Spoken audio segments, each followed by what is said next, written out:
programação do SBT, você estava em rede nacional e agora está em rede local de televisão, e isso significa que a gente está mais perto um do outro.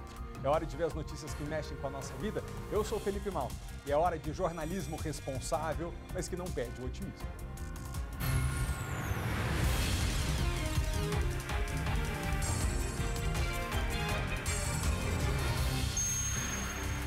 Homem joga carrinho de supermercado em cima de uma mulher em Santo Antônio do Descoberto. Maicon Leão. Exatamente, Malta. A gente veio para a cidade para tentar entender o que aconteceu nesse supermercado. As imagens são impressionantes. A mulher está na fila, o homem aguarda do lado, quando de repente ele arremessa o carrinho contra ela. Daqui a pouco a gente traz os detalhes e o estado de saúde dessa vítima. Meu Deus do céu, o que foi aquilo? A gente vai ver já já. Equipe do Batalhão de Aviação Operacional da Polícia Militar ajuda a prender criminoso. Este homem assaltou um ônibus na EPTG e tentou fugir dos policiais entrando em uma mata. Mas o helicóptero da Polícia Militar localizou o criminoso dentro de uma chácara abandonada. Já já a gente conta os detalhes. E mais, câmeras de segurança registram mulher sendo rendida e assaltada numa rua de Samambaia. Guilherme Glória. As imagens mostram, Malta, a impotência da população em relação à violência, porque a mulher fica totalmente sem ação quando o homem puxa uma faca de uma bolsa, uma arma branca, e fica totalmente rendida. Ele leva os pertences dela e ela fica sem saber como reagir. A gente vai trazer os detalhes desse caso e também repercutir a violência em Samambaia nesse final de semana. Muito obrigado, Guilherme. Até já. Crianças de 3 e 4 anos já podem tomar a dose de reforço da vacina contra a Covid-19. O imunizante utilizado pela Secretaria de Saúde vai ser o Pfizer Baby e ele está disponível em 37 unidades básicas de saúde do DF. Já já a gente fala sobre a importância dessa fase da imunização. Foram divulgadas imagens do momento em que um rapaz de 22 anos de idade é assassinado durante uma tentativa de assalto em Samambaia. Kátia Gomes tem os detalhes. Exatamente, Malta. A imagem mostra Natanael Santos, de 22 anos, reagindo ao assalto. Dois criminosos chegam de bicicleta, abordam o Natanael. Ele tenta fugir, mas acaba sendo esfaqueado com uma faca no peito. Já já ela completa a história pra gente. Instituto Nacional de Meteorologia emite alerta laranja por perigo de chuvas intensas aqui no Distrito Federal. Atenção, a gente tem mostrado aqui quase todos os dias o estrago que os temporais têm causado nas cidades do Distrito Federal e do entorno. Por isso, vale o alerta que a gente reforça já já, inclusive algumas dicas de como evitar acidentes nesse período de chuvas, tá? O que a gente vai contar é como deve ficar o tempo também nos próximos dias. Sejam todos muito bem-vindos. Hoje é quinta-feira, 23 de fevereiro, acertei a data, né? Nosso jornal já está no ar.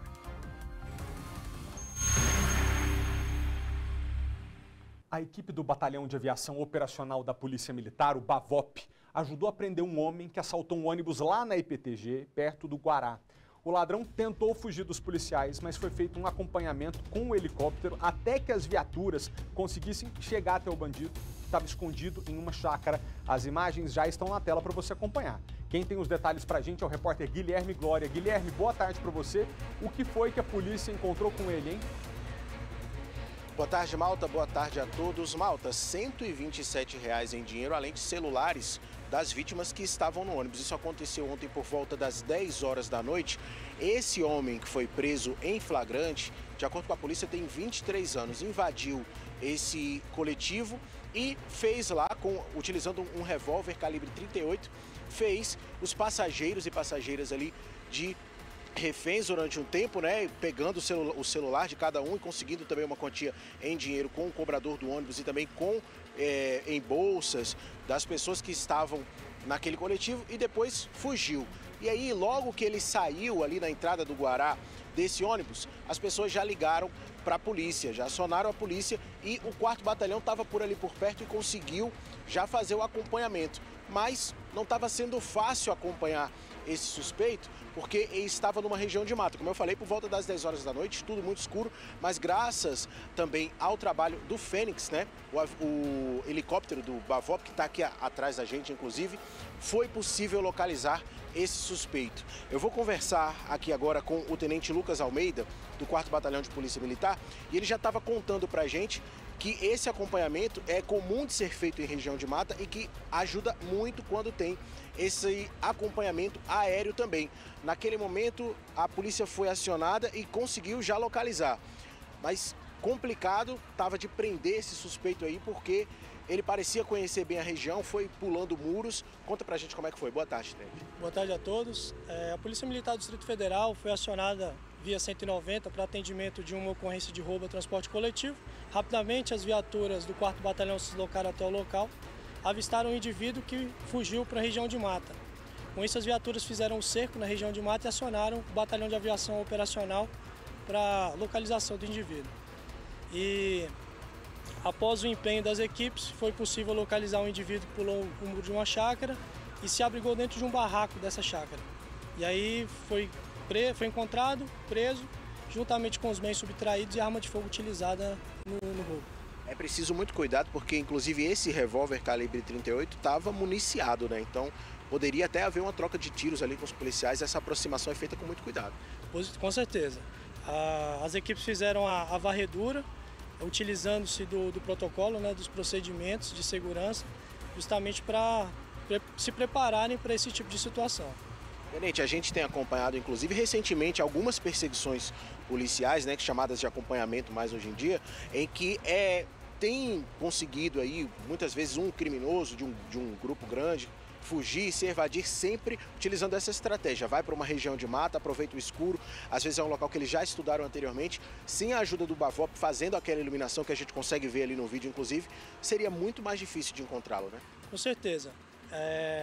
O apoio do Bavop foi fundamental para o êxito na captura do indivíduo que tinha acabado de cometer aquele delito. Tenente, muito obrigado. Vou aproveitar agora para conversar com o capitão David Santos, que é piloto do Bavop, não é?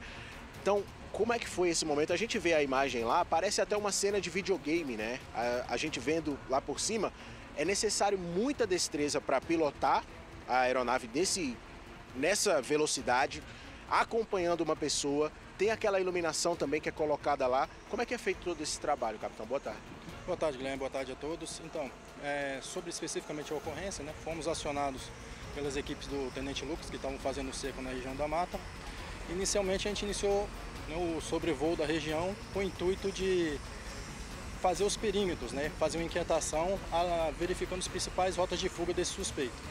E a gente vai diminuindo esse cerco até que, em um dado momento, o indivíduo foi visto saindo de uma região de mata e indo para dentro de uma chácara, né? E aí foi visto pelos prefixos que estavam em solo e a gente conseguiu monitorar essa chácara por cima. Então lá a gente ficou fazendo sobrevoo com farol de busca, né? Até para proteger os nossos policiais que estão no solo, né? A gente faz essa guarnição em volta das equipes e orientando possíveis rotas de saídas das equipes, né? Então, de forma, um trabalho conjunto com a unidade aérea, com os prefixos de terra, a gente conseguiu êxito em capturar o suspeito. Quantas pessoas estavam aí no helicóptero e qual que é a função de cada uma delas? Então, nossa equipe é composta por 2 pilotos, né? Um comandante e um segundo piloto em comando e mais 3 tripulantes, né? Os tripulantes das portas são um fica monitorando a questão do farol de busca, fazendo o perímetro, e o outro fica garantindo a nossa segurança adentro. E o do meio fica geralmente colhendo alguma informação, o contato com o rádio com as viaturas em solo. Agora, uma coisa até que a gente conversava antes, Malta, de a gente entrar ao vivo aqui com o capitão, era que quando uma pessoa está fugindo ali na região de mata, obviamente ela sabe que a polícia está atrás dela, tem policiais em solo.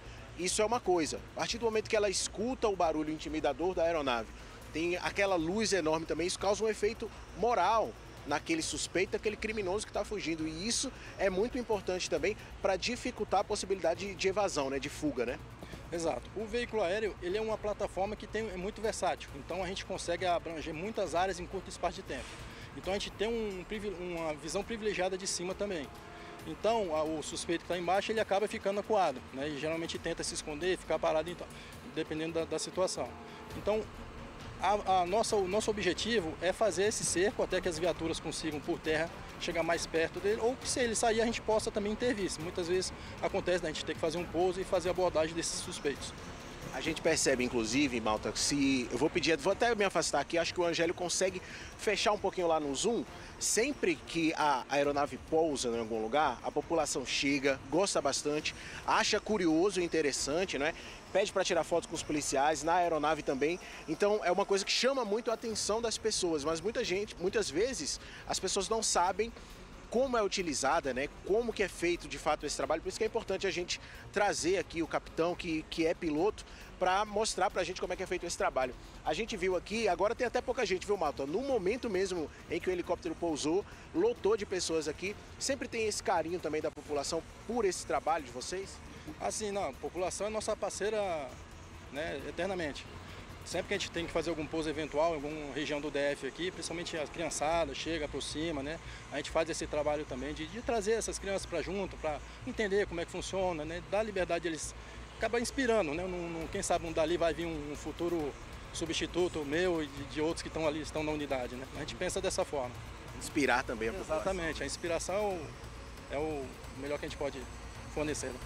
Capitão, muito obrigado pelas informações. Malta, não sei se você quer fazer alguma pergunta aí, mas caso você não queira, a gente já vai ficando por aqui, porque eu vou querer tirar uma foto também, aproveitar, né, para dar uma movimentada no Instagram ali no helicóptero. Obrigado, Guilherme. Você fez uma entrevista excelente, ele esclareceu todos os detalhes pra gente. Eu queria agradecer ao Capitão David e ao Tenente Lucas pela participação aqui ao vivo ao nosso jornal e dizer o seguinte, né, durante uma perseguição policial, os militares ficam diante de uma situação muito sensível. Que eles têm a missão de capturar aquele suspeito, mas não pode ou tem que evitar ao máximo o efeito colateral. Quer dizer, durante uma perseguição, o suspeito não tem nada a perder. Ele não está preocupado com a própria vida, ou muito pouco preocupado, e está disposto a colocar a vida de outras pessoas em perigo também. A polícia militar tem que agir com toda a cautela para que aquele suspeito seja identificado e seja pego, mas que nenhum outro efeito colateral seja provocado ali, por exemplo, um outro acidente de trânsito que faça mais vítimas, ou então, eventualmente, uma bala perdida, um disparo que atinge alguém. Então, o auxílio do helicóptero, e é o que você está vendo aqui agora na tela do SBT, ajuda a polícia a ser mais certeira nessa perseguição para que aquele suspeito seja capturado e todo mundo saia são e salvo. Agradeço muito, tá, Guilherme, a Polícia Militar pela presença aqui no nosso jornal e daqui a pouquinho a gente volta a se falar. Oi, gente, 11h51, quase todos os dias a gente mostra aqui no nosso jornal, primeiramente, deixa eu fazer uma pausa aqui, né? Oi, Brasília, tô de volta. É que eu não tive aqui nos últimos 40 e tantos dias, vocês que estão aí do outro lado da tela me acompanharam em rede nacional no Primeiro Impacto logo cedinho, aí depois eu tirei uma semaninha de folga e agora a gente está aqui juntos outra vez. Muito obrigado pela companhia, pela audiência, por todas as mensagens nas redes sociais, falando, Felipe, volta, a gente tá com saudade, obrigado mesmo, tá? E aqui, eu tava com saudade dessa vinhetinha, viu?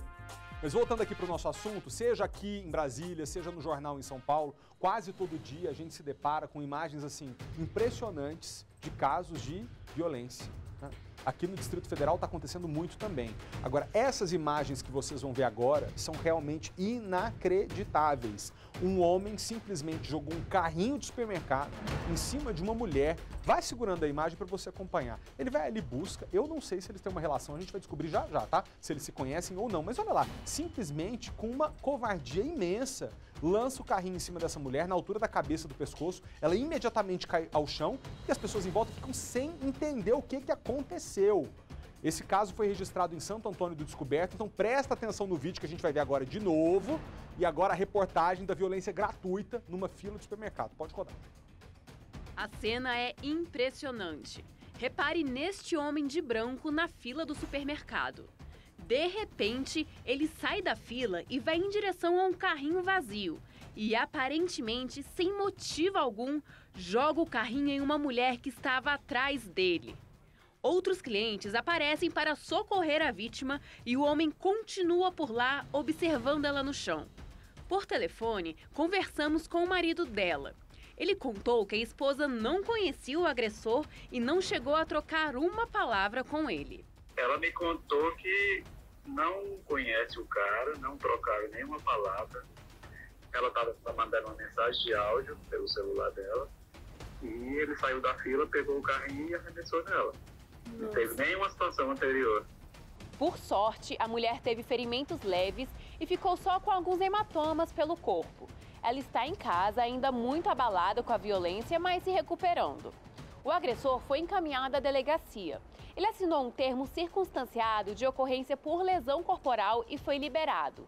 De acordo com o delegado, o homem faz uso controlado de medicações e teria imaginado que a mulher estava xingando ele. Por isso, arremessou o carrinho. O caso está na justiça. Para a vítima e a família, fica o trauma. Fica o trauma.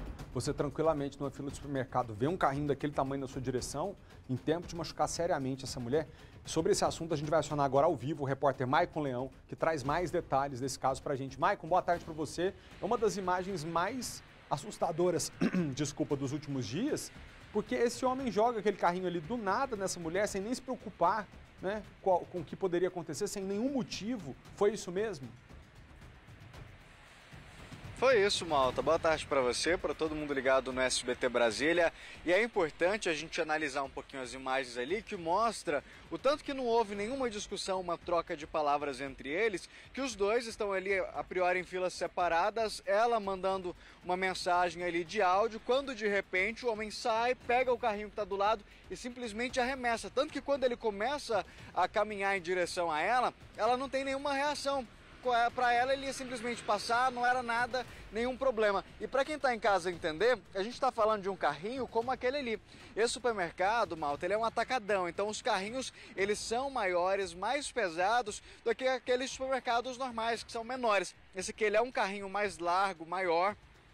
E eu estive lá, a gente não foi autorizado a entrar no supermercado em si, com a equipe agora ao vivo, mas eu estive lá mais cedo e pude presenciar, sentir na pele ali o peso desse carrinho, e é impressionante a forma como no vídeo, Malta, parece ser bem leve quando ele pega e joga o carrinho nessa mulher, mas é um carrinho bem pesado, até mesmo para você empurrar, andar com ele ali dentro do supermercado, ele tem um peso significativo. Agora você imagina levar uma pancada como essa, e como a gente viu aí na reportagem da Gabi Tunes, exatamente não existia ali nenhuma relação entre essa mulher e também esse homem. Os dois eram simplesmente clientes do supermercado que estavam ali fazendo as suas compras. Segundo o marido da vítima, ela gravava um áudio ali no WhatsApp e esse homem teria simplesmente ali, por conta própria, segundo o delegado, por conta provavelmente dos usos de medicamento que ele faz, ele entendeu que seria ofensas contra ele. Mas em determinado momento, ele simplesmente sai da fila ali,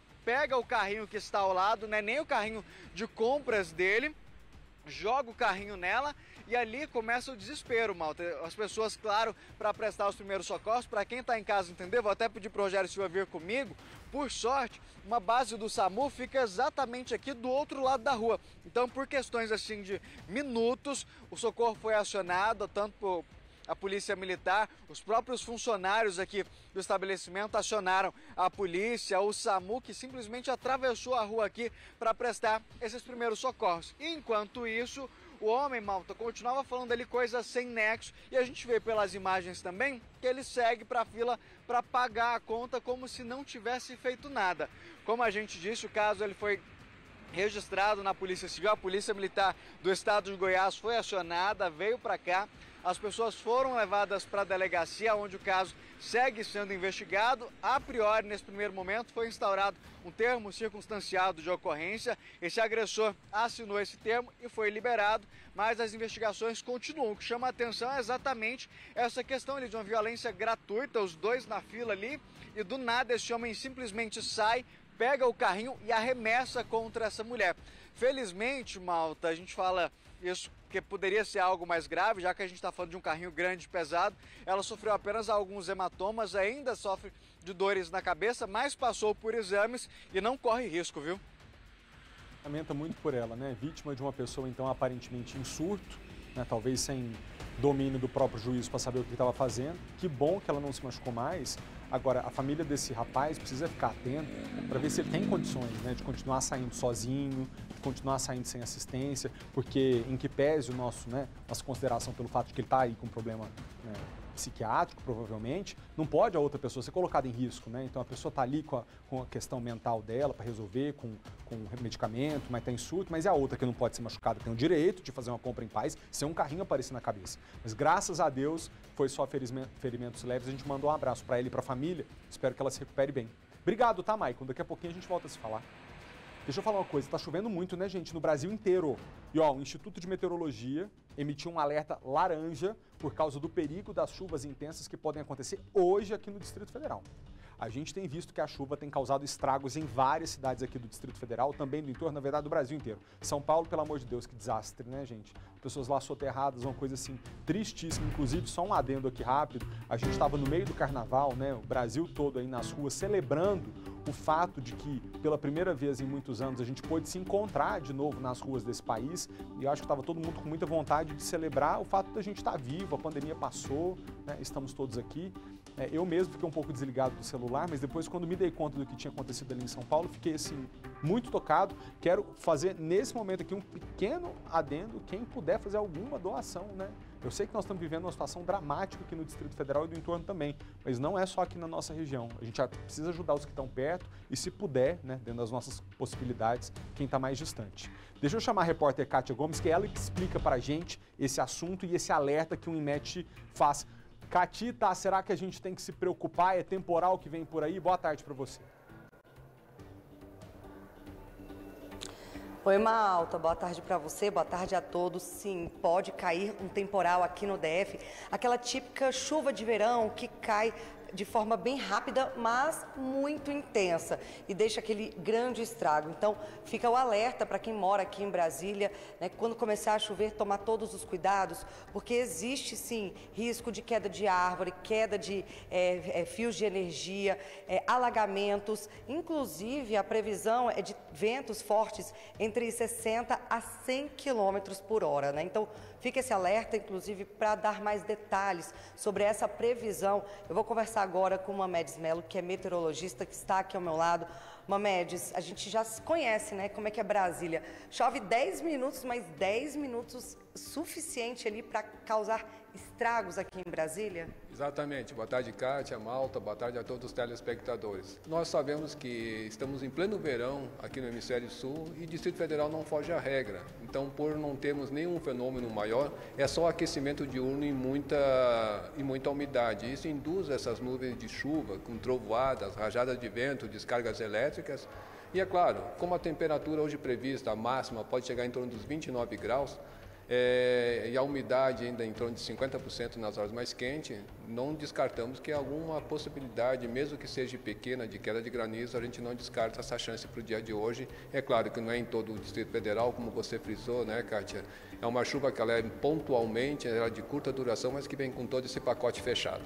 E esse vento forte, né, podendo chegar até 100 km por hora, é esse vento que acaba causando quedas de árvores, de fios de energia? É bom até esclarecer, né, quando o INMET emite esses avisos que tem esse intervalo de ventos que pode ter rajadas de 60 a 100 km por hora, não quer dizer que esse vento vai chegar a 100 km por hora, mas é um vento estimado que pode acontecer dentro dessa faixa. Normalmente, quando acontece esses temporais típicos de verão, a velocidade do vento sim chega em torno de 60 km por hora, às vezes passa um pouco mais, mas normalmente é porque ele é estimado. É claro que se chegar a esse patamar de 100 km por hora, com certeza muito estrago pode fazer. E, Mamedes, a gente tem aqui o mapa atualizado nesse momento do Distrito Federal. Queria que você explicasse um pouquinho para a gente qual que é a situação, né? A gente vê que, por enquanto, não tem nuvens aqui no DF. Na verdade, é porque está muito... Eu estou com uma imagem aqui da América do Sul, mas a gente está cheio de nebulosidade baixa, né? Então não se percebe nessa área. Como nós estamos já indo para o período da tarde, esse aquecimento diurno começa a aumentar, então de tarde, normalmente, essas nuvens começam a se espalhar aqui para essa região central do Brasil. Eu não frisei, mas essa é uma imagem de satélite de topo de nuvens, né, que é uma imagem trabalhada ali do infravermelho, que o vermelho serve para chamar a atenção do meteorologista.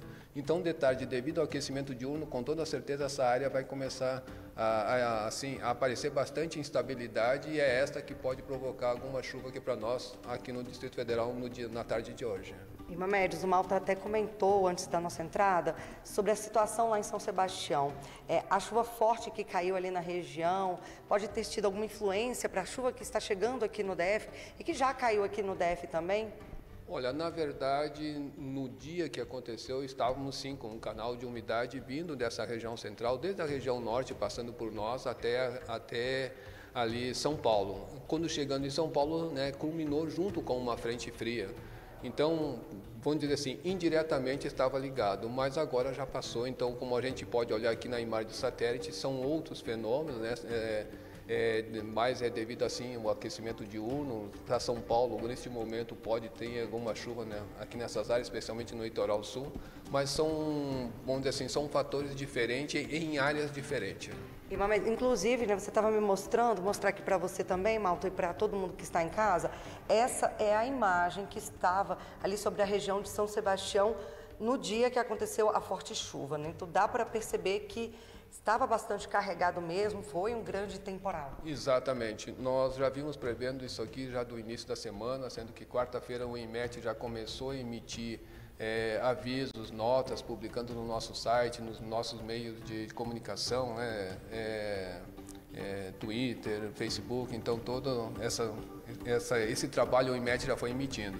Então se percebe que havia, sim, uma nuvem bem robusta já sobre essa área que aconteceu essa chuvarada, e o próprio modelo do INMET já vinha indicando que essa chuva poderia ser intensa. Se nós observarmos bem nessa faixa onde aconteceu, o modelo já estava aí prevendo chuva em torno de 200 milímetros, ou seja, a gente já estava prevendo que algo muito intenso iria acontecer naquela área e que infelizmente veio acontecendo. Mamedes, quais são as dicas então, né, para as pessoas aí tomarem cuidado? O que o INMET faz de aviso para a população? Bom, olha só, quando o INMET emite esses avisos, de responsabilidade assim, nossa de apontar onde vai acontecer algo mais extremo, e lá na ponta, vamos dizer, Defesa Civil, Corpo de Bombeiro Militar, entre outros, eles recebem este aviso e são eles que vão tomar essa iniciativa de o que fazer com a população, principalmente aquelas que moram em áreas de risco. A obrigação do INMET é avisar com antecedência, como foi feito nesse caso aí de São Paulo, junto com a Defesa Civil, Corpo de Bombeiro Militar, até mesmo o pessoal do CEMADEM, porque se não tivesse esse trabalho antecipado, nós estamos vendo que foi muito grave, em termos de vítimas, já chegou em torno de 48 vítimas fatais, poderia até ter sido muito maior se não tivesse tido essa tomada de decisão, né, esse planejamento com antecedência. Ou seja, o INMET ele emite um aviso laranja, né? A Defesa Civil é que deve emitir, então, um alerta. Ela que deve fazer esse alerta, orientando a população os cuidados que devem ser adotados. Vocês fazem apenas o aviso. O alerta mesmo fica por conta da Defesa Civil. Exato. Esse trabalho de ponta é a Defesa Civil que vai tomar, vamos dizer assim, como iniciativa para prever algo mais intenso. E só frisando, né, nós temos aí três níveis de aviso, amarelo, laranja e vermelho. Então, naquele dia, sobre São Paulo, nós emitimos um aviso vermelho que é de evento extremo. Tá certo, então, Mamedes. Muito obrigado pelas informações. Então é isso, Malta. Para o pessoal de casa, né, não esquecer o guarda-chuva, evitar também parar o carro embaixo de árvores e também aqueles pontos que a gente sabe que sempre alagam. Antes da gente se despedir, Kátia, deixa eu só tratar contigo de um outro assunto. Embora a gente tenha esse alerta de chuvas aqui no Distrito Federal, a governadora em exercício, Celina Leão, decidiu decretar estado de emergência ambiental pelo risco de queimada. Explica isso pra gente. Exatamente, Malta, ela já se antecipou, já fez aí, emitiu esse alerta, né, esse aviso para as queimadas que devem atingir Brasília entre março e novembro. Então, qual que é o objetivo? O objetivo é que os órgãos já comecem ali a se organizar em relação às queimadas, para evitar as queimadas, façam compras emergenciais, né, sem precisar ali de licitação, e que também cada órgão responsável ali pelo combate ao incêndio já apresente plano justamente para evitar as queimadas nesse período de seca, né? Então, não é no período de seca agora, como a gente está vendo, está chovendo, mas esse período mais intenso de seca, calor e que começa, né, o período de queimadas vai aí de março até o mês de novembro. Então, a governadora em exercício, Celina Leão, ela já se antecipou, né, já emitiu esse decreto aí para que medidas fossem adotadas por todos os órgãos responsáveis justamente para evitar queimadas de grande intensidade aqui no DF, Malta.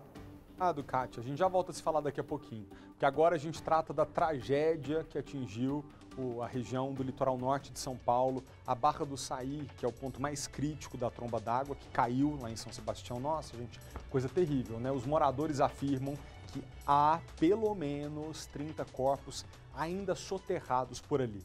O repórter Gudrian Neufeld foi até lá para acompanhar o trabalho de buscas e de entrega de mantimentos, porque tem aquela situação, tem gente que está soterrada, né, quase certamente já sem vida, mas os bombeiros estão ali naquele trabalho de busca, mas tem muita gente desabrigada, está precisando de comida para sobreviver. Bora ver a reportagem.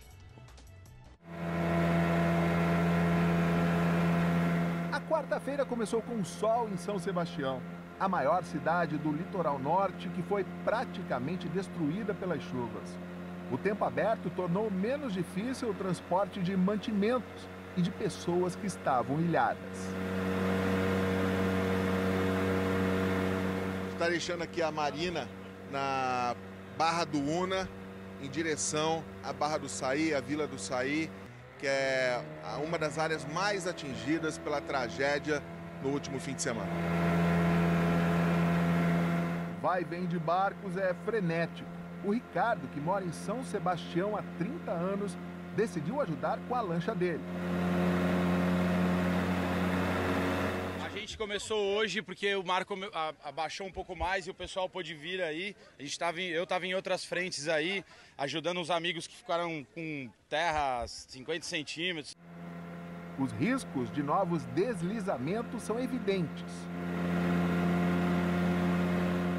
Olha, aqui do mar a gente vê a vegetação nativa e aonde tem um rasgo vermelho de terra é onde houve desabamento. São dezenas de desabamentos.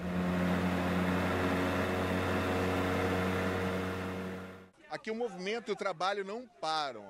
Cada carregamento desse tem um destino, né?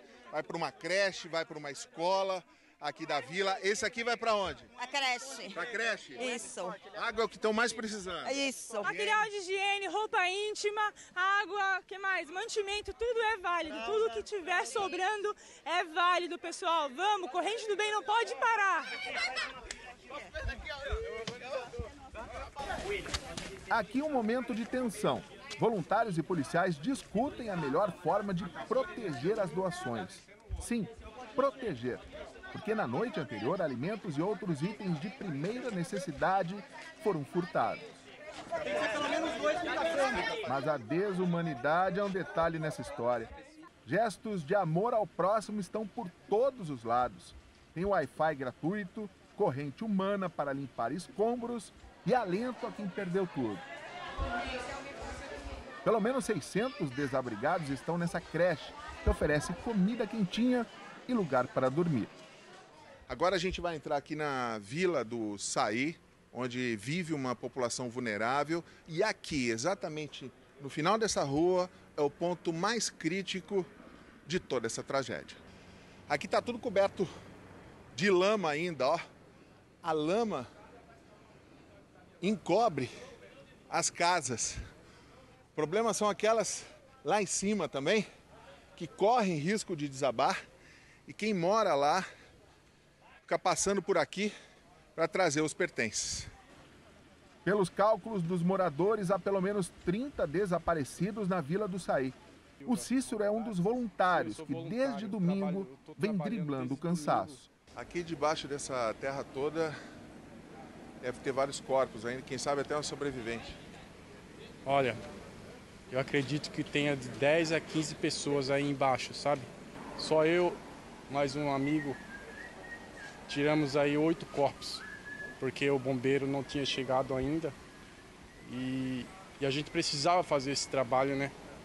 Porque não tinha energia. Desses corpos aí que o senhor tirou, alguém era conhecido? Sim, dessa casa aqui, a mãe da dona Marinalva e vários conhecidos, né? Só que a gente, nesse momento, a gente tem que ser forte. Tinha criança, sabe? Fica até difícil de falar. Você não vai esquecer isso? Nunca. Jamais. E a ajuda às áreas atingidas no litoral de São Paulo ganha mais força. 20 toneladas de doações foram entregues de helicóptero às praias mais afetadas. Pilotos e empresários se uniram para ajudar as vítimas da tragédia. Uma corrente de solidariedade. As aeronaves são abastecidas de donativos. Saem de helicentros da capital paulista em direção ao litoral norte. A Associação Brasileira de Pilotos de Helicóptero já levou mais de 20 toneladas de doações. As nossas ações são totalmente voluntárias, totalmente gratuitas, não tem qualquer sentido de retorno financeiro nisso. A viagem até Camburi, uma das praias mais atingidas pelas chuvas, dura cerca de 35 minutos. Assim, dá para entender por que a ajuda só chega do alto. Trechos da Rio Santos ainda permanecem bloqueados. De cima se vê também a dimensão da tragédia. O mar, que atraía tantos turistas pelas águas limpas, está agora cheio de lama. O campo de futebol virou pista de pouso. Helicópteros carregados chegam a todo momento. No primeiro dia, logo no dia seguinte, quem chegou primeiro aqui foi essa ajuda, os helicópteros, porque ninguém chegava. As doações são colocadas em um centro de apoio improvisado. Alimentos, água, produtos de higiene e limpeza. Os helicópteros vêm para retirar as pessoas e aí eles trazem os mantimentos para nós trazer aqui na base para nós começar a distribuir para as instituições. Emerson hoje depende da ajuda dos voluntários. Ele está entre os mais de 3.400 desabrigados ou desalojados por conta das chuvas na região. Virou uma piscina aqui em casa. Meu Deus. Desempregado, perdeu tudo. Só deu tempo de resgatar o filho. A altura que a água foi, ó. Aí lá tem a comporta, mas quando eu vi que chegou na comporta, aí começou a entrar dentro de casa. Aí foi a hora que eu saí de casa, a água já estava já no meio do pescoço já. Na fila para retirar itens básicos, Enaília agora agradece por não estar sozinha. A gente vê que ainda tem muita gente caridosa, né? Que se preocupa com a dor do outro. A esperança é o que nos mantém de pé, né?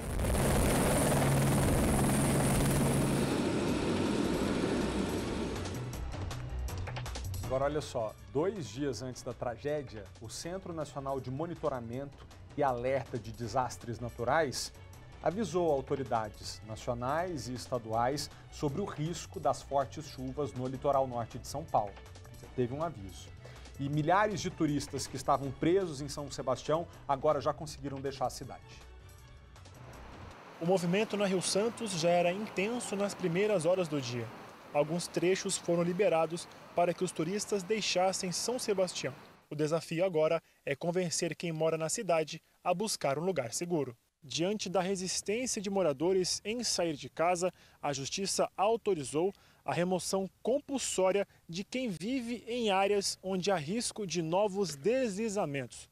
O pedido foi feito pela Procuradoria-Geral do Estado de São Paulo e pela Prefeitura de São Sebastião. A gente vai tentar convencer, vamos usar todos os argumentos, vamos tentar acolher, vamos tentar mostrar que eles vão ser abrigados, vamos mostrar que a gente vai proteger o patrimônio, que a gente vai garantir a segurança. Em último caso, a gente vai fazer a remoção compulsória. Outra preocupação das autoridades é com os preços abusivos praticados por comerciantes em função da escassez de itens básicos como água. Nós estamos também fornecendo água mineral em todos os pontos de abrigo. Ninguém precisa comprar água, ninguém precisa pagar R$90, R$100 por água mineral, pelo amor de Deus. Nesta quarta-feira, a ministra do Meio Ambiente e Mudança do Clima, Marina Silva, sobrevoou as áreas atingidas pela chuva. Nós estamos aqui para tomarmos as medidas de médio e longo prazo, para que a gente possa prevenir todas essas consequências dos eventos extremos em função da mudança do clima.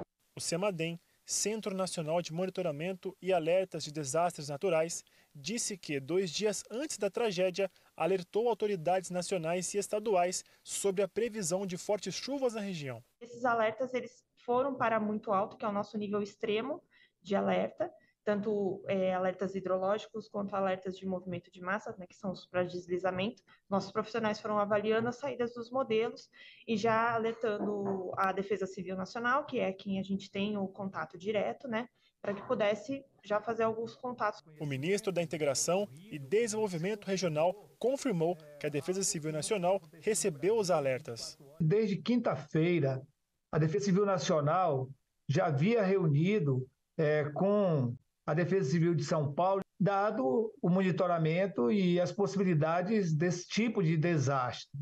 E a gente sempre passa essas informações para os estados e, consequentemente, para os municípios. A Prefeitura de São Sebastião e a Defesa Civil Municipal não responderam nossos questionamentos sobre o repasse dos alertas à população.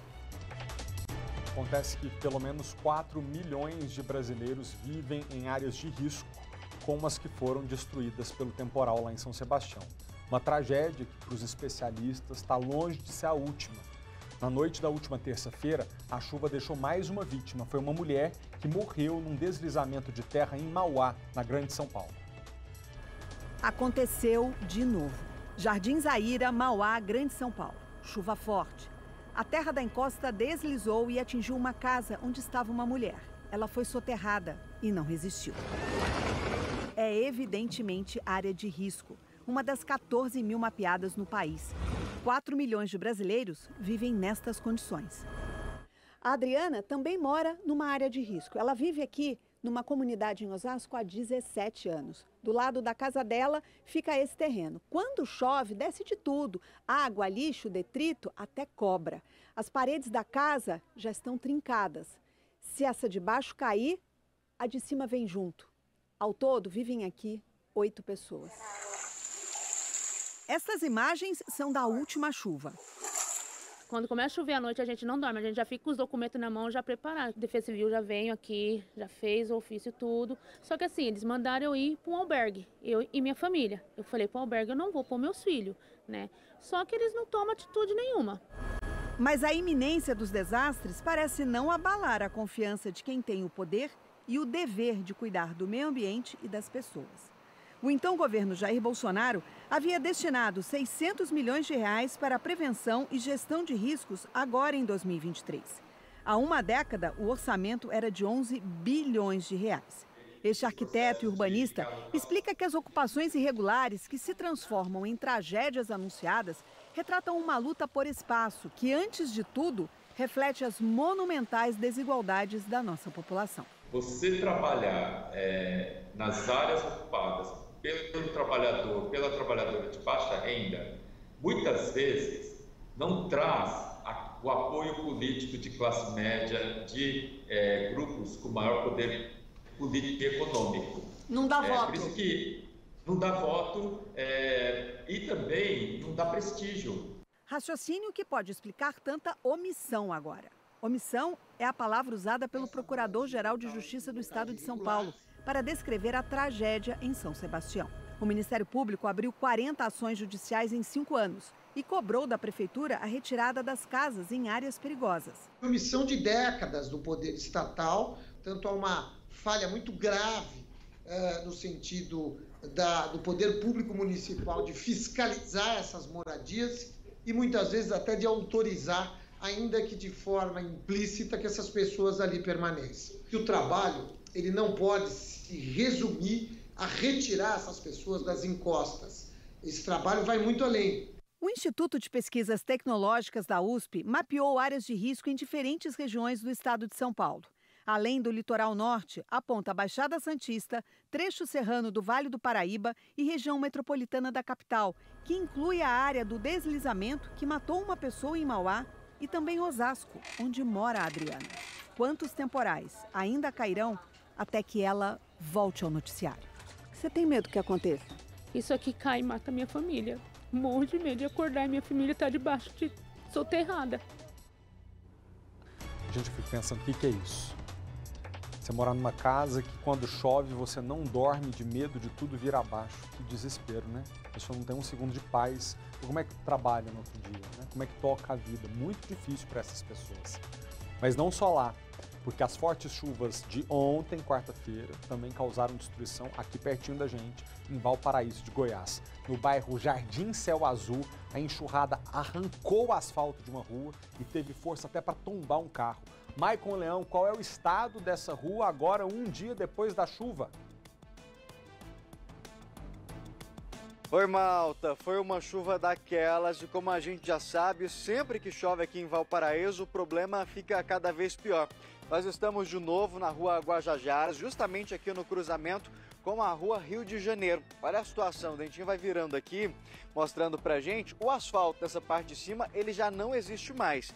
Só que descendo aqui na Guajajaras, até ainda tinha alguns pedaços de asfalto, mas que com a chuva de ontem acabaram de ser arrancados. Olha como é que é a situação, o tamanho dos buracos. A gente tem imagens, malta, com a chuva de ontem, uma mulher que ela não conhecia a região, passando por aqui, acabou caindo com o carro em um desses buracos e a força da água que descia aqui na rua Guajajaras era tanta que esse carro ele foi arrastado. Aqui a gente tem partes desse carro, aqui a gente vê o peito de aço dele.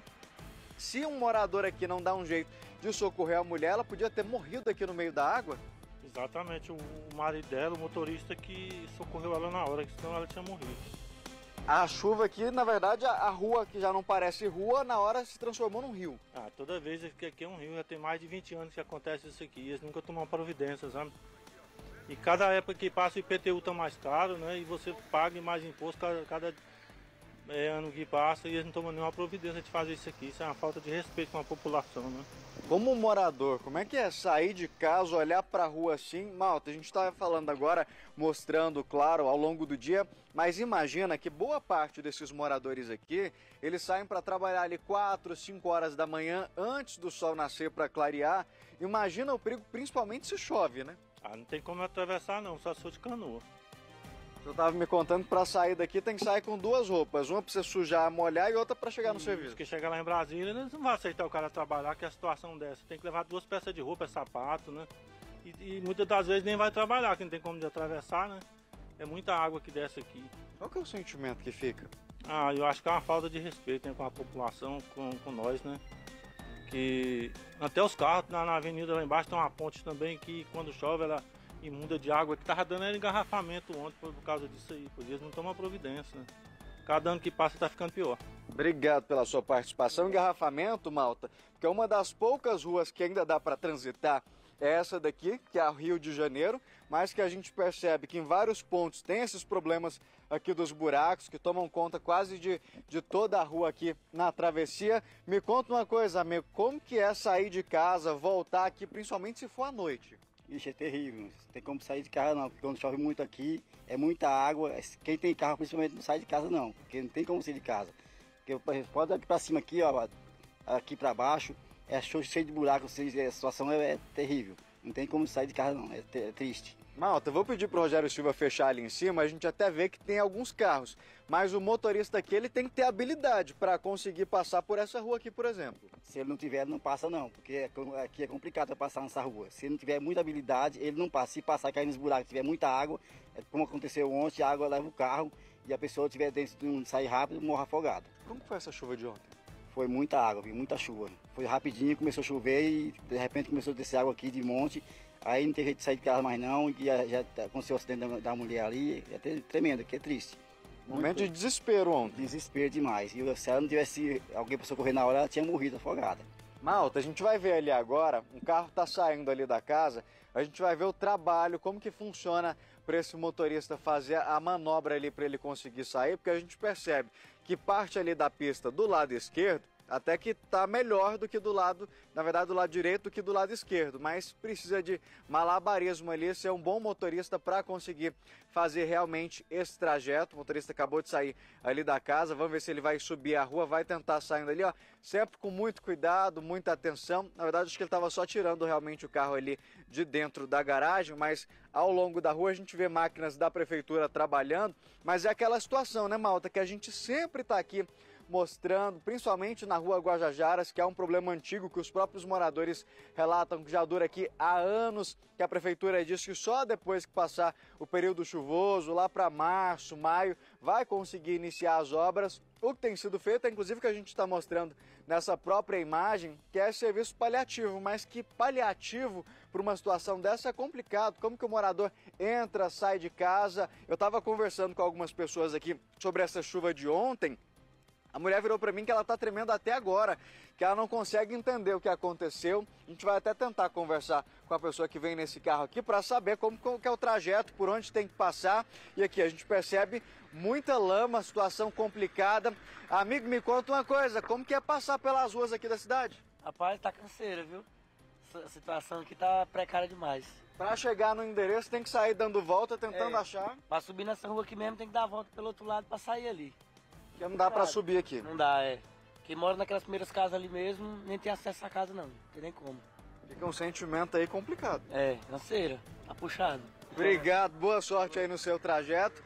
E é isso, malta, essa situação que esses moradores já passam há um bom tempo e que com as chuvas que vem acontecendo, como a de ontem, que em vários pontos aqui de Valparaíso, até mesmo ali no centro da cidade, próximo da rodovia, a chuva lá também alagou. A gente tem imagens próximo a um posto de combustível, que ele fica inclusive numa parte mais alta ali da avenida. A água subiu tanto que chegou próximo ali e é fazendo malabarismo que a gente vê os moradores, quem depende aqui da região para conseguir passar, se arriscando, malta. A gente, claro, espera que essa situação se resolva o quanto antes. Como a gente diz, em situações anteriores, a gente já conversou com a prefeitura aqui de Valparaíso, que explicou pra gente que só é possível fazer uma obra para resolver o problema aqui da Rua Guajajaras, por exemplo, quando passar o período chuvoso. E a gente reafirma aqui o nosso compromisso de voltar para mostrar quando esse problema aqui for resolvido e a gente poder, sim, chamar de rua, porque falar que isso aqui é uma rua é meio complicado, né?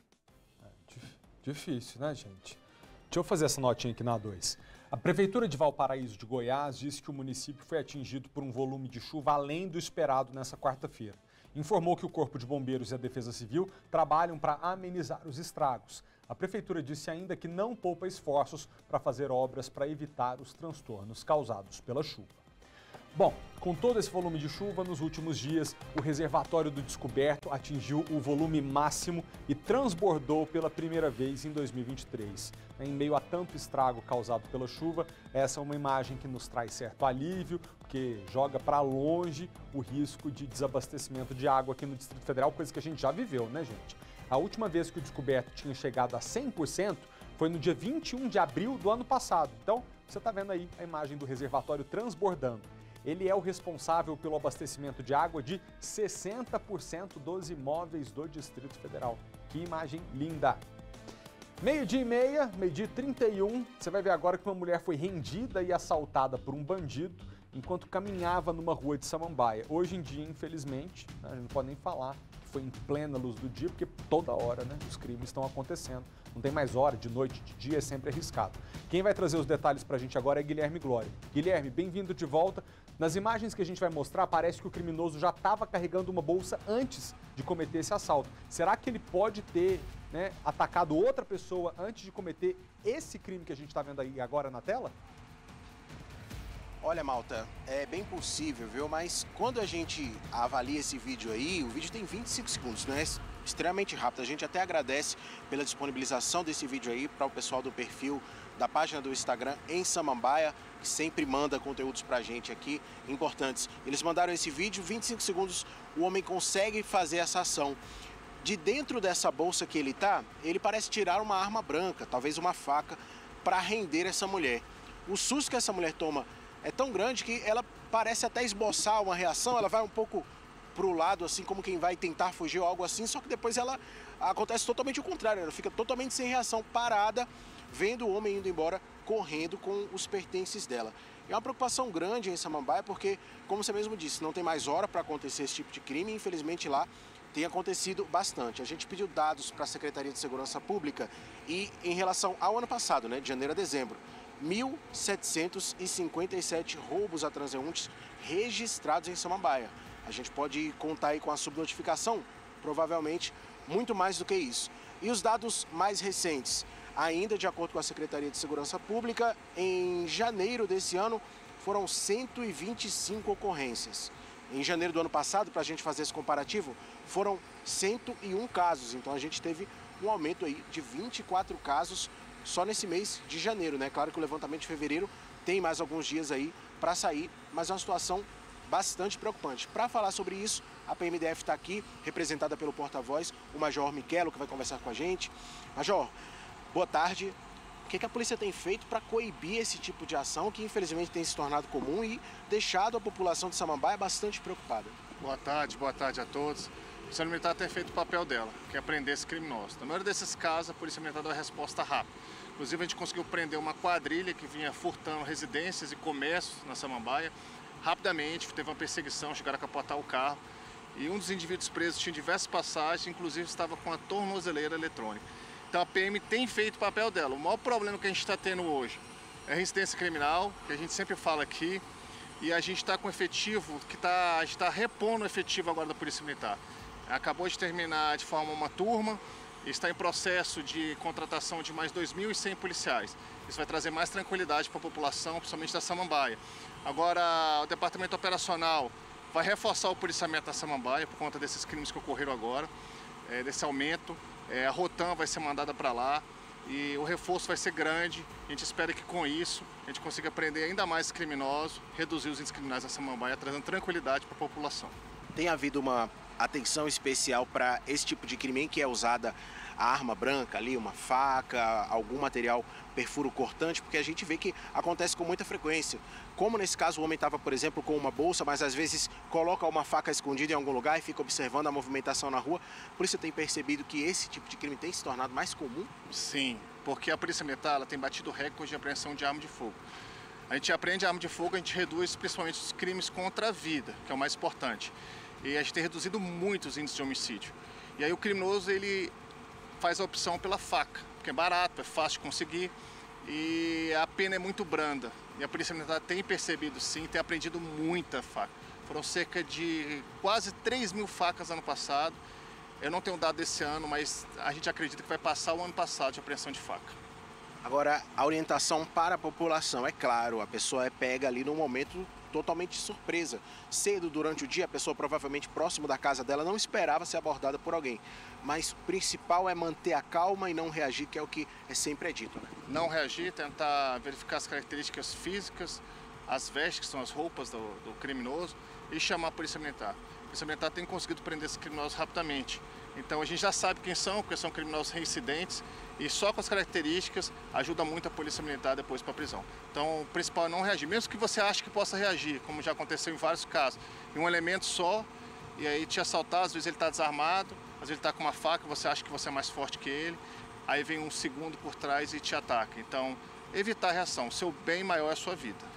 Importante também é a pessoa fazer o registro, porque aí vai ajudar inclusive também o trabalho da Polícia Civil. Isso, tanto da Polícia Civil quanto da Polícia Militar, porque esses dados de ocorrência a gente usa para mapear a cidade e colocar o policiamento lá. O criminoso quase sempre ele age em pontos específicos. Então quando a pessoa registra, e hoje é muito fácil registrar, hoje a pessoa registra pela internet. Então assim, a gente sabe que aumentou o número de registros, as pessoas estão tendo essa facilidade. Então registre, porque esses dados vão ser utilizados para a investigação da Polícia Civil e para a polícia, para o trabalho preventivo da Polícia Militar.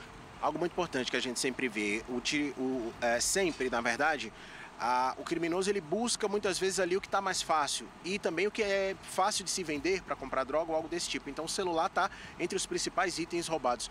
Um cuidado, é sempre bom a pessoa anotar o e-mail do seu celular e tudo, registrar tudo isso para que ela possa, depois que a polícia encontrar, devolver, né, para o dono, né? Isso, a gente tem um grande índice de recuperação de celulares também, então isso que você falou é muito importante. O criminoso ele é covarde, ele vai procurar qual tipo de vítima? A vítima mais frágil, pode ser mulheres, idosos, crianças. Então assim, procure não andar sozinho, procure o e-mail do seu celular, vem na caixa do celular ou vem no próprio aparelho, ou você digita um código que você vendo ali na internet você consegue achar, e guarde isso aí e registre a ocorrência, porque aí se a gente recuperar a gente consegue localizar o proprietário. Major, muito obrigado pelas orientações. É isso aí, né, malta? A gente espera que o número de crimes desse tipo e todos os outros crimes reduzam lá em Samambaia. A gente vai continuar acompanhando isso. Vamos aguardar aí para acompanhar também esse aumento aí, né, nas rondas, na presença policial lá em Samambaia, para que a gente possa ter essa redução de fato. Deixa eu falar um negócio rapidinho, Guilherme, aproveitando que o Major está aí do seu lado, porque eu acompanhei até nas redes sociais dele nos últimos dias. Ele postou um registro de... Eram 2 policiais que estavam sendo atacados por um homem que estava com uma faca, e o recado que o Major dava na internet é: não existe mesmo muita possibilidade de reação diante de uma pessoa armada com uma faca. Talvez fica na nossa cabeça assim, não, mas a faca não é tão grave quanto a arma de fogo. Só que a pessoa vai atrás da vítima com a faca, além de poder causar um dano irreparável ali na vida, como o Major acabou de mencionar, ela pode estar com outro comparsa, que percebe a sua reação e vem e te ataca sem você ver. Então eu queria só rapidamente que você comentasse com ele justamente isso. A gente fazer esse apelo aqui para a população. Eu sei que é muito desgostoso a gente ter que entregar os bens que a gente leva tanto tempo para pagar, né? Com o sofrimento, com o suor do trabalho, se esforçando, mas diante da possibilidade de colocar sua vida em risco e basta um golpe de faca num lugar do corpo para a pessoa morrer, eu acho que vale a pena o Major dizer mais uma vez: viu que o criminoso está armado com faca, mesmo assim, reagir de jeito nenhum. Perfeito, Malta. O Malta está comentando lá, Major, até uma postagem que o senhor fez nas redes sociais recentemente mostrando um homem indo para cima de 2 policiais com uma faca. E o interessante é que muitas vezes a pessoa, diante de uma arma de fogo, ela pensa logo na possibilidade que ela vai morrer ali. Então ela não reage. Com a faca a pessoa pensa, eu tenho uma chance porque não é um material tão letal assim, vamos dizer. Mas é necessário ter essa preocupação porque um golpe de faca pode ser o suficiente para matar uma pessoa. Com certeza, o que a gente mais tem visto, né? Então assim, eu já vi lutador de jiu-jitsu morrer com faca, lutador famoso. Já vi pessoas que dominam artes marciais morrerem com assalto à faca porque achou que podia reagir. É uma arma muito perigosa. Então o que você deve fazer? Corre. Se você puder correr, você corre. Não vai enfrentar o criminoso com uma faca. E chama a polícia, porque é muito perigoso. E na situação de você estar cercado ali, entregar seus pertences e tentar mostrar que você está calmo, que você não vai reagir. Se não for possível, você entrega seus pertences. Mas se você vê alguém se aproximando com uma faca, você corre. Agora, tem muita gente que acha mesmo, porque vê ali às vezes um menor franzino e aí vai enfrentar, acha que pode pegar. E outra coisa também, o que aconteceu em Sobradinho?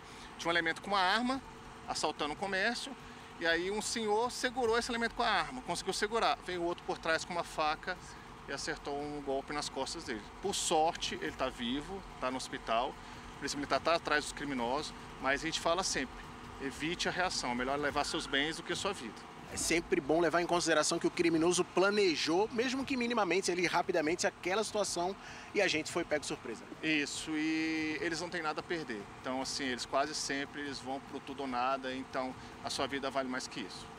Verdade, obrigado, viu, Major? É isso mesmo, viu, Malta? A gente tem que levar em conta essa questão que você falou, que o Major falou também aqui. O criminoso não tem nada a perder, ele sai para roubar, para matar ou para morrer, mas a gente quer voltar para casa no final do dia, né? Então tem que ter essa tranquilidade, saber que a gente hoje perde algum material, depois vai lá e conquista, mas a vida, ela não volta, né? Não volta, exatamente. Obrigado, tá, Glória? Para você de casa, para mim, para todos nós, né? Fica esse recado, porque a gente nunca sabe como que a gente vai reagir na hora que a gente é abordado. E eu acho que uma maneira da gente se prevenir é a gente pensar no que vai fazer. Já que essa é uma possibilidade, estamos no Brasil, não tem ninguém imune à criminalidade, então que você já coloque aí no seu cérebro: olha, se eu for abordado por alguém, eu vou paralisar, eu não vou reagir, eu vou entregar minhas coisas. Ah, mas se estiver com uma arma, não reajo mesmo assim, minha vida vale mais. Para você não cair no perigo do seu cérebro te trair, você achar ali no momento que consegue escapar daquilo ou não perder o celular e acabar colocando seriamente sua vida em perigo, né?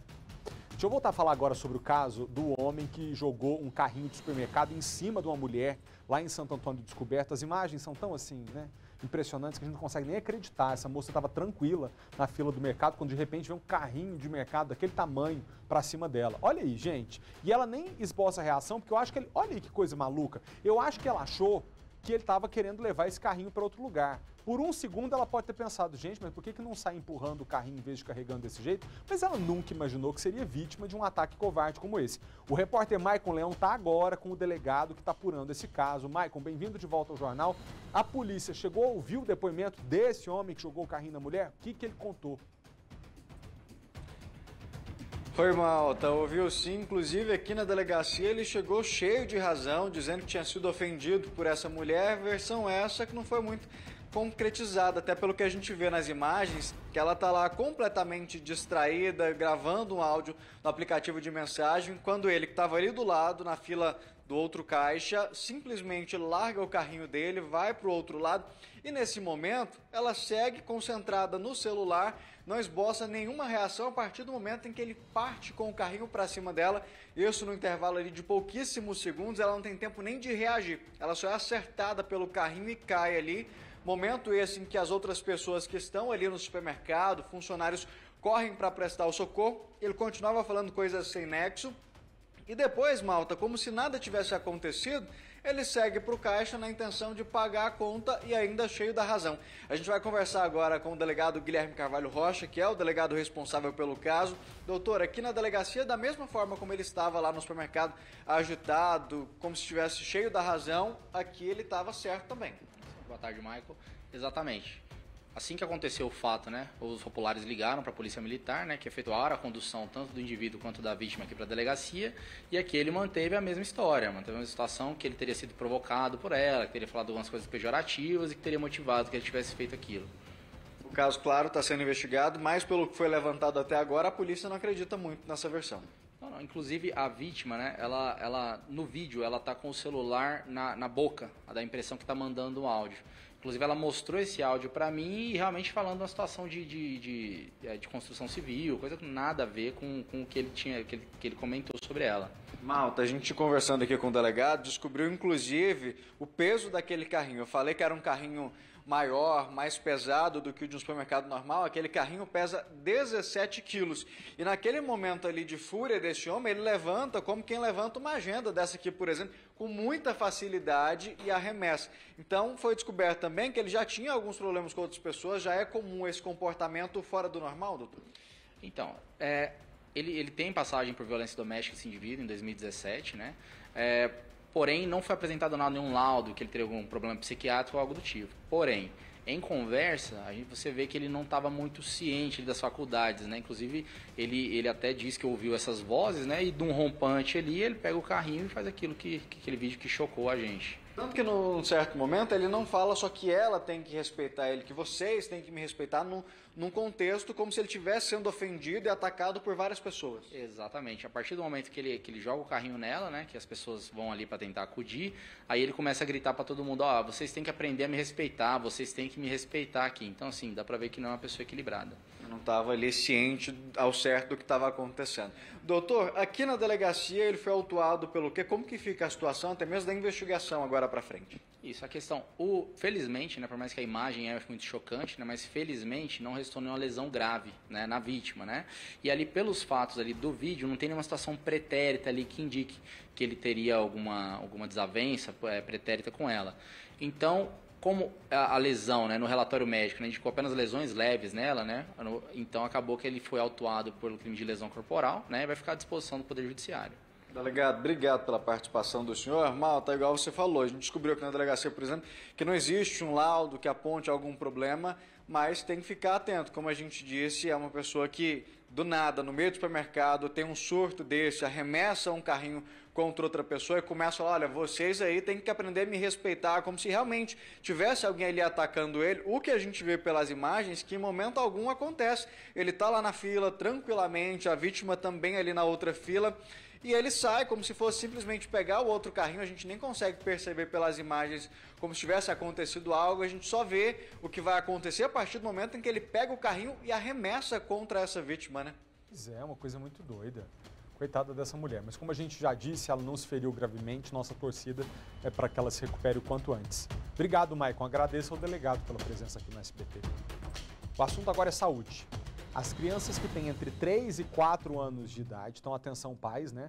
E esses meninos de 3 a 4 anos de idade que tomaram a Coronavac, agora já podem tomar a dose de reforço da vacina contra a Covid-19. Quem tem os detalhes pra gente é a repórter Kátia Gomes. Kátia, bem-vinda de volta ao jornal. Escuta, a Secretaria de Saúde vai utilizar o imunizante Pfizer Baby para essas crianças. As doses já estão disponíveis em todos os postos de saúde? Sim, Malta. todas as 37 salas de vacinação espalhadas pelo DF. Então, os pais não precisam se preocupar, é só procurar uma unidade de saúde mais perto de casa e fazer essa dose de reforço nas crianças. Dose que é importantíssima. E justamente para falar dessa importância, eu vou conversar agora com o infectologista Emerson Luz, que está aqui ao meu lado. Doutor, muito obrigado pela sua participação, o senhor sempre aqui com a gente. É importantíssima essa dose de reforço, né? Não pode deixar de aplicar nas crianças. Boa tarde, Malta. Boa tarde a todos. É muito importante essa dose, porque caem os níveis de anticorpos depois de algum tempo.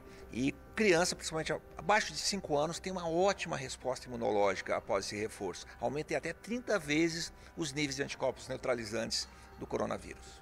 E essa dose da Pfizer Baby, né? Porque as crianças estavam tomando a Coronavac, agora vai ser a Pfizer Baby. Os pais precisam se preocupar ou não? Também é uma vacina muito segura. Não, é muito seguro. A Pfizer Baby é aquela da tampinha cor de vinho, ela é indicada para essa faixa etária e não há nenhum registro de óbito em crianças abaixo de 5 anos ou público abaixo de 18 anos que foi vacinado com Pfizer. Não tem óbito no mundo todo. Então, mais um motivo, né, para os pais levarem os filhos para tomarem essas doses da vacina. Tem que lembrar que na pandemia foram 2 crianças abaixo de 5 anos que vieram a óbito por dia. Então é muito importante essa dose de reforço para aumentar a imunidade e protege contra essas subvariantes da Ômicron que hoje estão circulando aqui e dominando o cenário epidemiológico. Agora o governo ele também alerta, né, que é importante esperar esse período de 4 meses de intervalo entre a segunda dose e essa dose de reforço. Por que esse período é importante ser respeitado? Depois da última dose, os níveis de anticorpos vão caindo. Por 4 meses é uma segurança.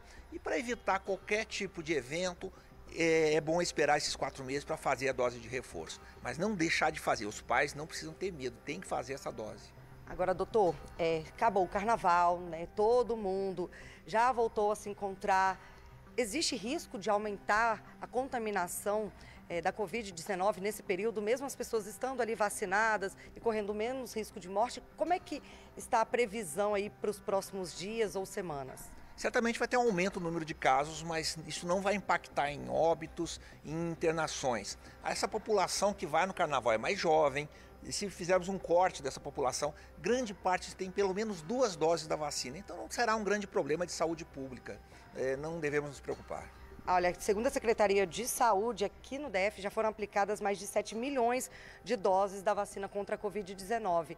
É um número alto ou muita gente ainda está ali com medo, não quer tomar a dose de reforço? Algumas pessoas ainda têm um receio, têm cautela, mas não há necessidade. Essa vacina que está sendo aplicada, principalmente no grupo infantil, fazendo esse reforço, ela é segura, os estudos sempre estão sendo feitos. O Brasil tem um dos melhores sistemas de segurança de vacina do mundo, que está sempre analisando se tem efeitos adversos ou não. Agora, o que muita gente reclama também são os efeitos colaterais. Tem como fugir, amenizar? O efeito colateral é aquela situação que o sistema imunológico está respondendo, está mostrando que tem uma resposta imunológica. Então é normal que tenha dor local, fica meio cansado, pode ter febre por um dia, mas não vai passar de 48 horas de efeitos. Basta dar um antitérmico, descansar e hidratar bem. Em geral, não vai ter grandes problemas. Agora, o pai que vai até o posto fazer essa dose de reforço no filho também pode tomar outras doses ali ao mesmo tempo? Não tem nenhum problema, nenhuma contraindicação? Não há problema. Inclusive, é o momento dos pais também irem no posto, levarem seus filhos, olhar a caderneta de vacinação e colocar em dia, fazer aquelas vacinas que não foram feitas. Tem especialistas lá para fazer essa análise e dizer qual a vacina é necessária. Muito obrigada, doutor. Vou continuar aqui com algumas informações importantes, Malta. Olha só, segundo a Secretaria de Saúde, atualmente estão disponíveis imunizantes para a primeira e segunda doses de crianças de 6 meses a 2 anos. A dose de reforço está disponível para todas as faixas etárias, dos 3 anos, incluindo crianças, adolescentes, adultos e idosos. Já a segunda dose de reforço é exclusiva apenas para quem tem mais de 40 anos. Não chegou ainda aquela 4ª dose, né, que é a segunda dose de reforço, para quem tem menos de 40 anos. Então, é importante procurar um posto de vacinação, tomar a dose de reforço, que faz muita diferença sim. Volto com você, Malta. Muito obrigado, Kátia, pelas informações. Ainda sobre saúde, gente, mas assim, vocês vão entender o que eu quero contar agora. Foi confirmado um caso da doença conhecida como mal da vaca louca no estado do Pará. Esse caso já estava sendo investigado pela Agência de Defesa Agropecuária do estado e o resultado dos exames foi divulgado ontem. Com a confirmação, o Ministério da Agricultura suspendeu, por enquanto, a exportação de carne para a China. O local onde esse caso foi registrado precisou ser isolado e a propriedade rural ali foi inspecionada e interditada preventivamente. Para falar sobre esse assunto, a gente convidou a doutora Lígia Pimentel, que é médica veterinária especializada em pecuária e que explica para a gente o que está acontecendo. Doutora, boa tarde para você, obrigado pela participação aqui no nosso jornal. A exportação de carne para a China foi suspensa, eu fico perguntando o que talvez o nosso público agora esteja se perguntando. A gente está em risco em comer carne vermelha ou qual que é o tamanho do alerta que a gente tem que fazer aqui? Boa tarde, Felipe, boa tarde a todos. Vamos lá. Algo que está sendo divulgado assim de maneira maciça, né? É como se fosse um caso clássico de vaca louca, e não é. Então, o primeiro ponto que eu vou falar para você, já vou adiantar, não apresenta qualquer risco para a saúde humana. Por quê? Porque a encefalopatia espongiforme bovina é uma deterioração do sistema neurológico, tá? E ela pode acontecer por várias formas, várias etiologias. São subclassificadas em transmissíveis e não transmissíveis. Aquela vaca louca clássica que a gente viu acontecer na década de 90, lá no Reino Unido, né, que era transmissível, cuja alimentação pela carne causou mortes em humanos, é a vaca louca transmissível, vaca louca clássica. Ela é transmitida principalmente por alimento contaminado ao animal, né, a carne daquele animal é consumida pelo homem e aí tem problema. Não é o caso brasileiro, tá? Esse caso ele é atípico, é uma degeneração do tecido nervoso espontânea, grosseiramente comparável com o Alzheimer em seres humanos. A gente sabe que ele não é passível de transmissão, de contaminação. É uma característica genética do animal que causa essa degeneração, né? Chama espongiforme porque forma ali a degeneração do tecido nervoso, faz aquele tecido nervoso parecer uma esponja, tá? E causa tanto a transmissível como a não transmissível. Elas causam alterações, sintomatologia nervosa no animal. Então, o animal ele tem descoordenação motora, ele tem muita vocalização, então por isso que se diz que a vaca está louca. Mas esse caso aqui no Brasil, o perfil do animal era um animal já de idade, né, um animal de 9 anos. A gente fala no jargão do mercado pecuário, um animal erado, né, de várias eras. Esse animal ele não estava sendo alimentado com ração, que seria a fonte principal de contaminação de um caso clássico. E os conviventes desse animal, os demais animais, não apresentam sintomas. Então, tudo indica, e por sinal o laboratório brasileiro já confirmou, tudo indica um caso atípico. O que a gente precisa agora é de uma contraprova, tá? Que é enviado o material é enviado para um laboratório no Canadá, para que o Canadá envie para a gente uma contraprova, ou seja, confirme o laboratório brasileiro de que é um caso atípico, não transmissível. Então a gente precisa tomar muito cuidado com isso, porque a gente não apresenta risco, esse caso não apresenta qualquer risco para a saúde humana, muito provavelmente. Vamos aguardar a contraprova, mas ao que tudo indica, né, um animal que não é alimentado com ração, um animal já de idade, os conviventes ali não têm sintomas, tudo indica de que a gente vai ter um desfecho muito parecido com 2021, foi a mesma questão, o mesmo caso, né? Todo animal mais velho, ele é passível de uma degeneração neurológica natural espontânea, tá certo? Assim como ocorre no ser humano. Doutora Lígia, a senhora deu uma aula, muito obrigado, porque eu acho que o mais importante diante da informação que muitas vezes circula aí pelas redes sociais, até sem muito critério, a gente se assusta, né? Mas aí aqui fica a visão e a constatação da especialista para que as pessoas em casa se tranquilizem, né? A gente tem que preocupar com a coisa que tem que preocupar e com a outra, com a opinião de quem está entendendo o assunto, a gente se tranquiliza. Muito obrigado, tá? Pela participação aqui no jornal, bom trabalho para você. Obrigada, um abraço. Obrigado. Pessoal, a gente vai ter que fazer um rápido intervalo, tá? Não sai daí não, que a gente volta já. Michelo, que não pode reagir a assalto, né? Ah, não, mas não estava com arma de fogo, estava com faca, é menos perigoso? Não é. Esse caso agora é de um homem que reagiu a um assalto e levou uma facada. Dessa vez foi lá no Paranoá. A polícia está à procura dos 2 suspeitos. As imagens gravadas por câmeras de segurança mostram os 2 suspeitos correndo após uma tentativa de latrocínio no Paranoá. A dupla invadiu esta loja de móveis na quadra 17 para fazer um assalto quando um cliente de 57 anos reagiu e foi esfaqueado. Quando ele deu as costas para o senhor segurou ele por as costas e ia tomar a pistola. Quando ele veio outro comparsa que estava fora e chegou e deferiu uma facada no senhor. Na hora do crime, a vítima estava em contato com a família. Comecei a ligar para ele para resolver um assunto que a gente estava conversando, ele não atendeu. E aí eu insisti, né? Quando eu liguei, que ele atendeu, ele já foi falando meu nome e falando só, eu tomei uma facada. A Polícia Militar, ela pegou características, né, dos meliantes, fez um patrulhamento na área, não encontrou os bandidos, mas as informações já foram repassadas para a equipe de inteligência. Depois de ser ferida no assalto, a vítima foi socorrida pelo Corpo de Bombeiros e encaminhada ao Hospital do Paranoá. Passou por um procedimento cirúrgico de drenagem por conta da facada e está internado sem risco de morrer. Graças a Deus foi atendido, do momento que chegou no hospital, não foi 20 minutos, ele já estava na sala de cirurgia. Mas está tendo muitos casos desse aí. Não é o primeiro caso de pessoa esfaqueada aqui. Graças a Deus ele ainda está com vida, né? E as outras pessoas que já faleceram.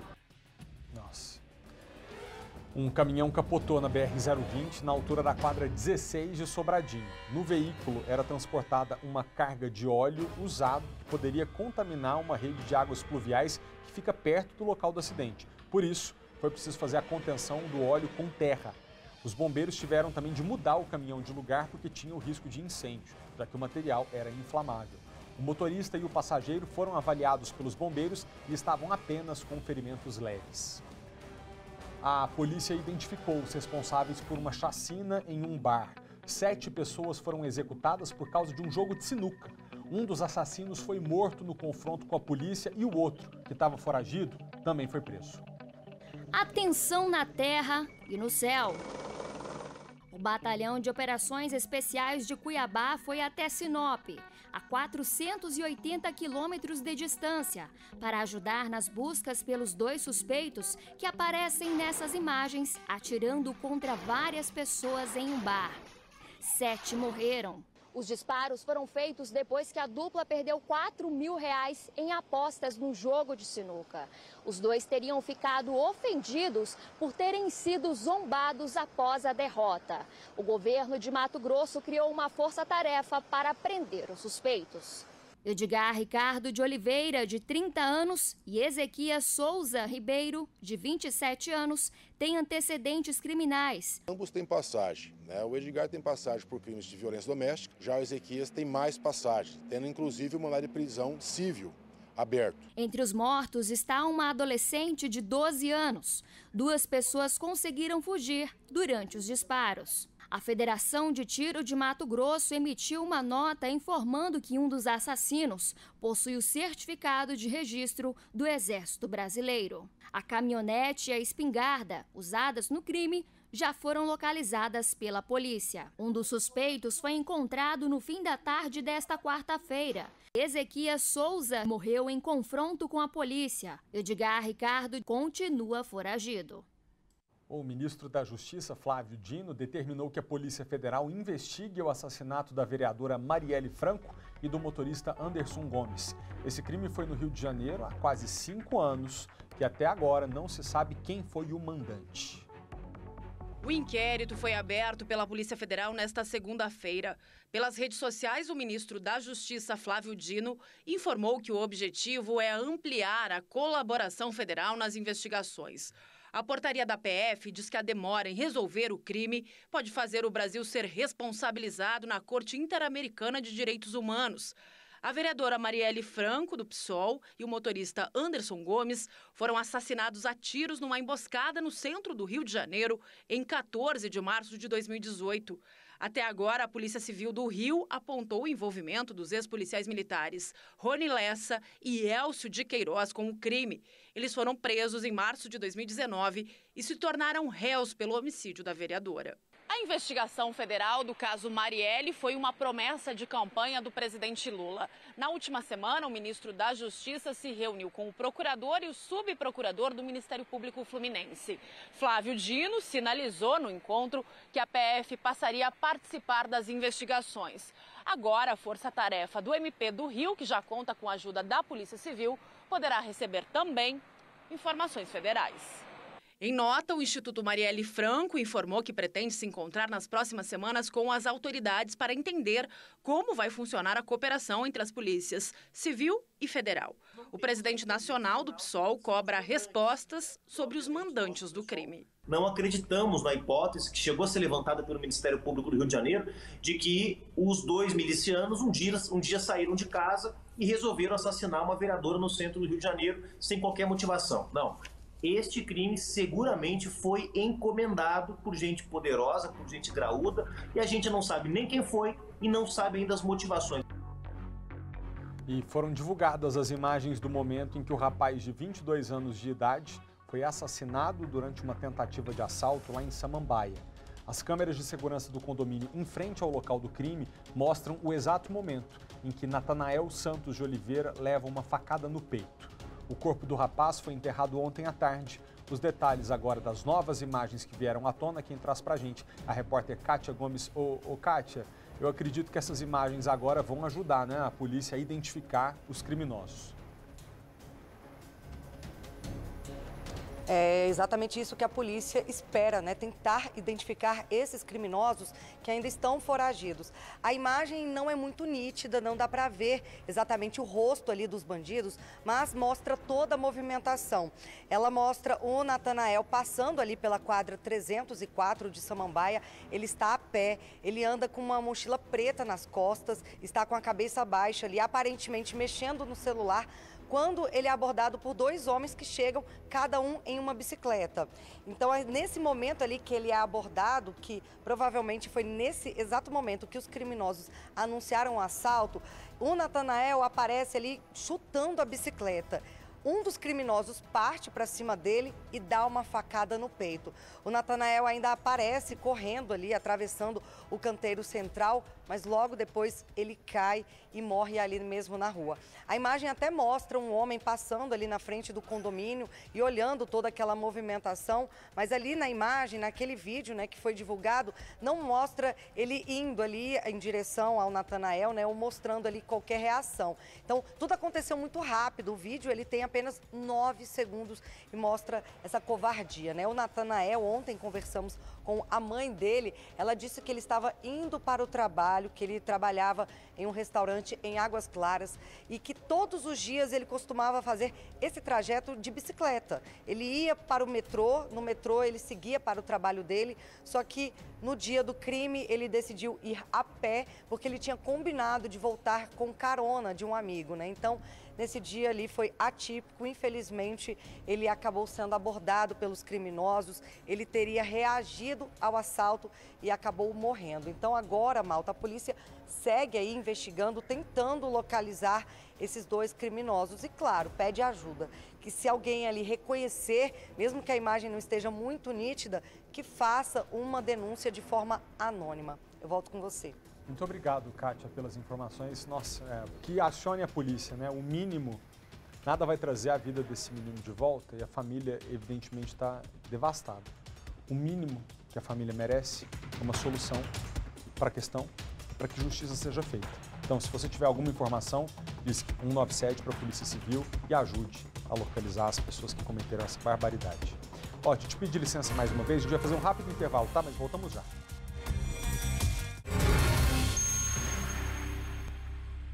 Já estamos de volta, 1h12, você vai conhecer agora a Fumaça. Foi uma gata adotada pelos bombeiros do 15º Grupamento da Asa Sul. Ela abandonou a casa do antigo dono para viver no quartel e aí virou o xodó dos bombeiros. E faz de tudo, viu, gente? Participa do hasteamento da bandeira, até já alertou sobre um princípio de incêndio no quartel. É o Guilherme Glória quem vai mostrar essa gatinha pra gente. Boa tarde, Glória. Pois é, Malta, eu já tô aqui com ela, né? A gente imagina que fumaça e bombeiros não costuma dar muito certo não, mas olha, essa união aí tem dado muito certo, porque a fumaça, ela tem esse apelido justamente, ó, por causa dessa corzinha dela bonita, cinza, pelinho lindo, né? E aí o pessoal colocou esse apelido dela, ela começou a chegar por aqui já faz aproximadamente 10 anos. A gente está no 15º Grupamento de Bombeiros Militares aqui na Asa Sul, e eu já ouvi aqui muitas histórias da fumaça. Você vê ela aqui paradinha, quietinha, focada, Logo mais aqui, quando a gente chegou, a gente já percebeu que ela participou do momento de hasteamento da bandeira. Parece que é uma coisa que alguém vai dizer assim, coincidência, né? Mas não, ela faz isso todo o dia e participa muito mais ativamente do dia a dia aqui no grupamento. Deixa eu conversar com a Sargento Luísa aqui, que ela vai contar pra gente uma história que eu fiquei chocado, Malta. A fumaça, ela ajudou, inclusive, num dia em que teve um curto-circuito aqui no quartel e ela foi a primeira a perceber. Como é que foi essa história? Boa tarde. Boa tarde. Então, a nossa querida fumaça, ela participa muito da rotina aqui do quartel e, inclusive, teve esse momento em que ela foi uma heroína, né? Então, ela chegou aqui à noite, ela faz a ronda aqui no quartel e ela foi a primeira a perceber um foco de fumaça. E ela foi atrás do militar que estava acordado no momento, era de madrugada já, até que ele encontrou o Sargento Queiroz. E aí, Sargento Queiroz pode contar melhor como é que foi essa história. Vamos ficar a três nessa conversa aqui, né? Sargento Queiroz, conta pra gente como é que foi nesse dia aí. A gente espera que alguém da equipe chegue lá e foi alguém da equipe, né? Só que um animal. Exatamente. A gente tinha acabado de chegar de uma ocorrência, o pessoal estava bastante cansado. E assim, eu tinha o hábito de ficar até mais tarde acordado, assistindo filme e tal. E sempre ficava lá na sala de TV, assistindo e esperando por algum acionamento. E então, nesse momento, a gata chegou e ficou miando perto de mim, ficou passando o corpo assim na minha perna. Eu falei, meu Deus, o que essa gatinha tá querendo? Comportamento diferente. Comportamento diferente. Aí falei, fumaça, o que você tá precisando? Aí levantei. E quando eu levantei, ela já foi correndo na direção da porta para mim segui-la, né? Fui atrás dela, ela correu na direção da escada. Eu pensei, tem alguma coisa acontecendo. Quando eu desci a escada, eu comecei a sentir a fumaça, um cheiro forte de fumaça. Quando a gente olhou, já tinha umas labaredas pegando no roteador que tinha ali embaixo. E graças a Deus eu vi a tempo, consegui chamar o restante da guarnição, dos bombeiros. E assim, a gente chamou os bombeiros pra gente, não para nós mesmos, graças à fumaça. E aí a gente conseguiu debelar o incêndio.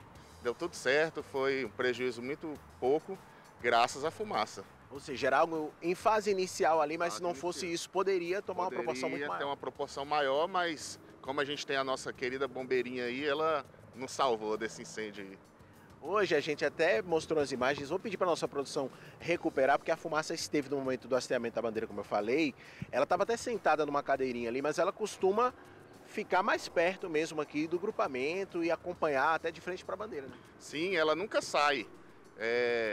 O antigo dono veio buscá-la e ela fugiu do apartamento que ela morava próxima. E aí ele buscou novamente ela fugiu, aí ele falou, não tem condições, ela vai ter que morar com vocês. E aí a gente faz tudo por ela, a gente dá as vacinas, a gente compra a ração que ela gosta. E ela, toda vez ela chega lá na secretaria, pede a ração. E se tiver uma ração de um dia anterior, ela não quer não, ela quer a ração nova. E a gente faz isso, ela puxa a hora com a gente, ela, se brincar, falta ela entrar na viatura e com a gente combater o incêndio. Exigente, né? Porque tá aqui prestando serviço sempre. Até a Sargento Luísa comentou aqui que ela costuma chegar cedo, às vezes chega muito antes até do momento do hasteamento, né? Pontual. Sim, às vezes eu falo, nossa, fumaça, acho que você errou aí o horário, às vezes 5 horas da tarde, nosso hasteamento é às 6. Às vezes ela já chega aqui e já começa a olhar o movimento. E ela desce, até quando tem às vezes uma ocorrência, ela gosta de movimento, então ela gosta de ver o pessoal. Então toda vez que a gente se reúne, seja para ir para uma ocorrência, para a nossa cerimônia da bandeira, ou então quando a gente está fazendo a conferência dos nossos materiais, ela surge, fica ali olhando, às vezes dá um susto na gente, às vezes ela tem umas brincadeiras também. Agora, tem alguma coisa que ela percebe, por exemplo, ela aproxima mais facilmente de quem está uniformizado, de quem está de laranja, assim? Ela costuma chegar mais perto e tal, porque até foi uma dificuldade maior. Quando o nosso cinegrafista, o Angélio, chegou perto da fumaça, quando eu cheguei, não foi a mesma recepção que vocês. É porque vocês estão sempre aqui? Ou se eu chegar, por exemplo, vestido como vocês, eu posso ter uma recepção melhor dela? Eu percebo, aqui no quartel, vem muitos bombeiros que não são do quartel. Tem a GSV, então acontece que quando tá de bombeiro, eu percebo que ela é mais receptiva. Mas eu sinto que ela vai atrás também de quem dá comida para ela, né? Que ela é esperta. Então, quem faz mais carinho, quem dá mais atenção para ela sempre fica mais próxima mesmo. Mas eu percebo que ela gosta de bombeiro, não tem problema não. Ela recepciona todo mundo que vem, mas principalmente os bombeiros que vêm visitar o quartel. A gente já percebeu que tem vantagem muito grande para ela, né? Ganha comida, ganha atenção, carinho. E para vocês, qual é a vantagem de ter a fumaça por aqui? Porque eu imagino que melhora o ambiente, torna tudo até mais animado. É sempre bom ter um animalzinho por ali, porque você dá carinho, mas também recebe, né? Sim, então, o nosso plantão aqui tem pessoas que ficam 12 horas ou 24 horas, é bastante tempo. Então eu percebo que quando a gente tem aqui um animalzinho pra gente cuidar, para dar a ração, para ter companhia, o nosso plantão passa mais rápido e com certeza com mais alegria. Faz parte mesmo da equipe para vocês a fumaça, né? Faz muita parte. A gente tem um carinho enorme por ela. E é como a Luísa falou, o tempo passa até mais rápido e mais animado. Porque a gente tem a fumaça, a gente faz um carinho, a gente brinca com ela. A gente vai atrás dos pássaros ali para baixo, ela vai junto com a gente, está sempre acompanhando. Então é uma alegria, um prazer muito enorme pra gente ter ela com a gente. Pois é, malta, tá por aqui, ó, a fumaça. E a gente vai entregando, vai ficando por aqui, fazendo um carinho nela, ó. Pelo jeito ela não gostou muito de mim, não. Acho que eu tenho que atuar como bombeiro pra ver se ela me dá uma moralzinha. Tchau, fumaça. Ah, não teve jeito. Bom, vamos lá deixar ela fazer o dever dela, né? Porque como a gente viu, ela atua muito por aqui, tá sempre buscando uma operação, já ajudou o pessoal aí, até numa possibilidade de um incêndio aqui dentro, já imaginou?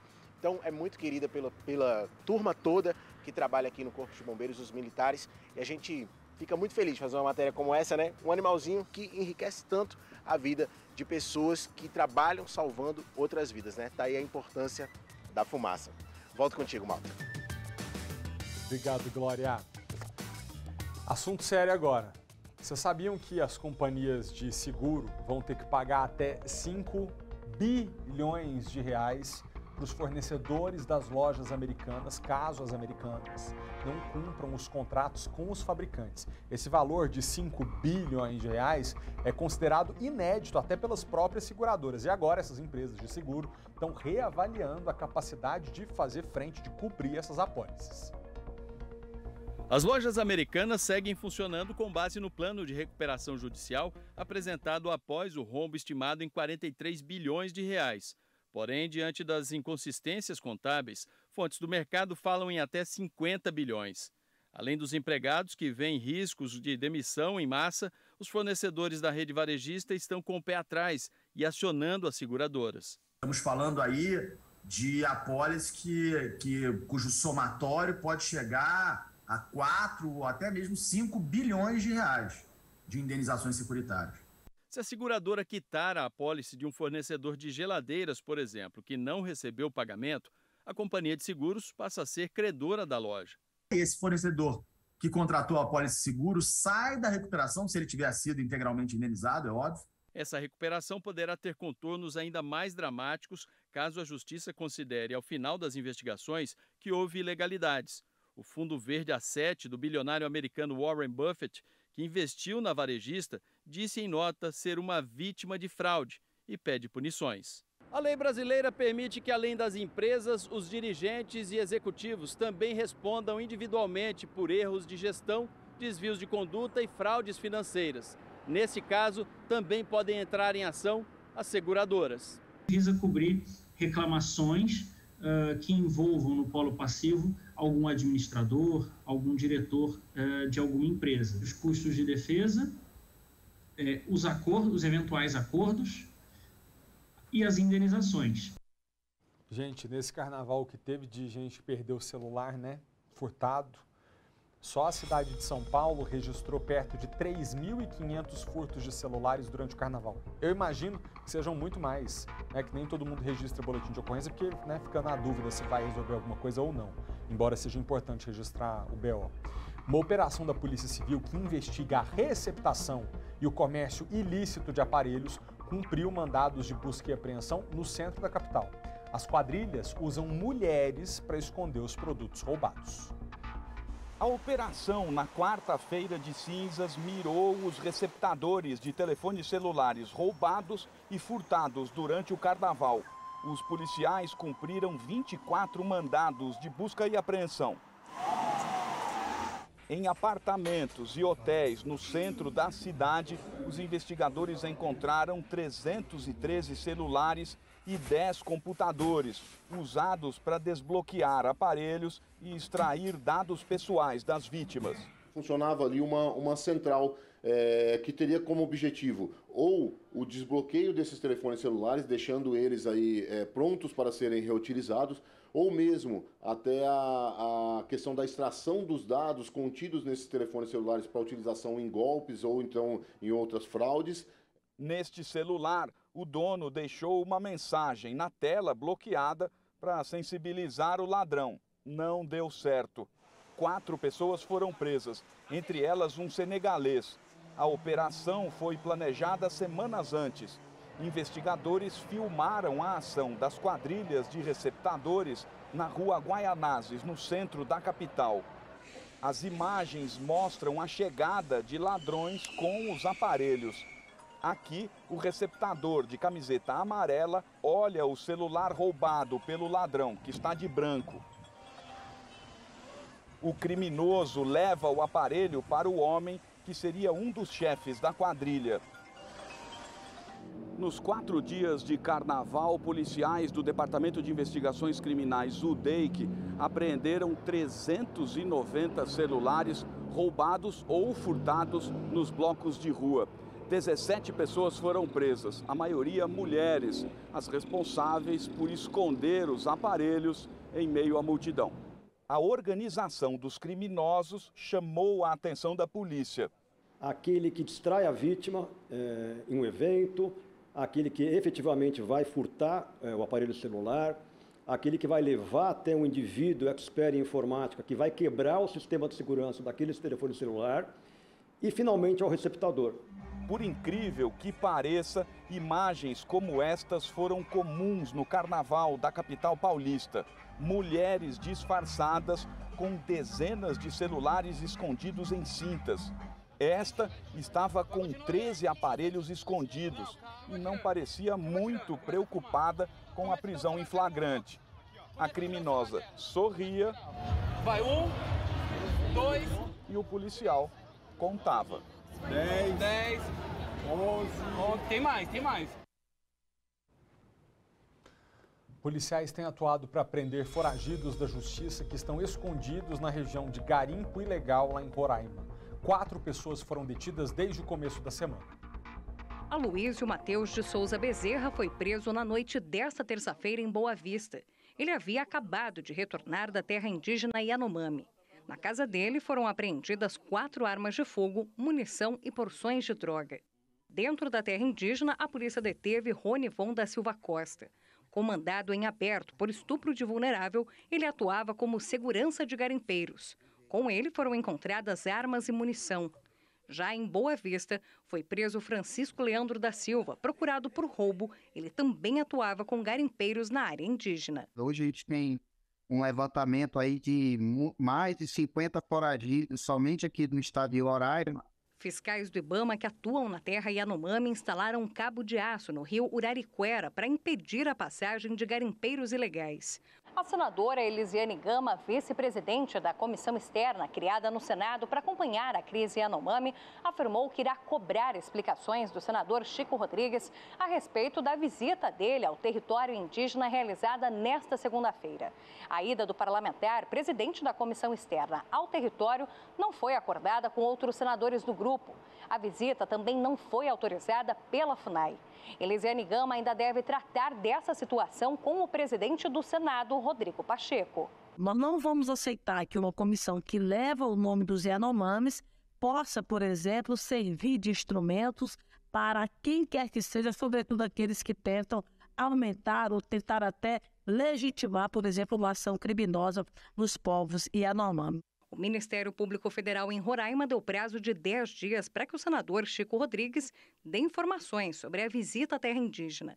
Entre sábado e segunda, 3 mulheres e um adolescente de 16 anos morreram por complicações de saúde causadas pela malária e desnutrição.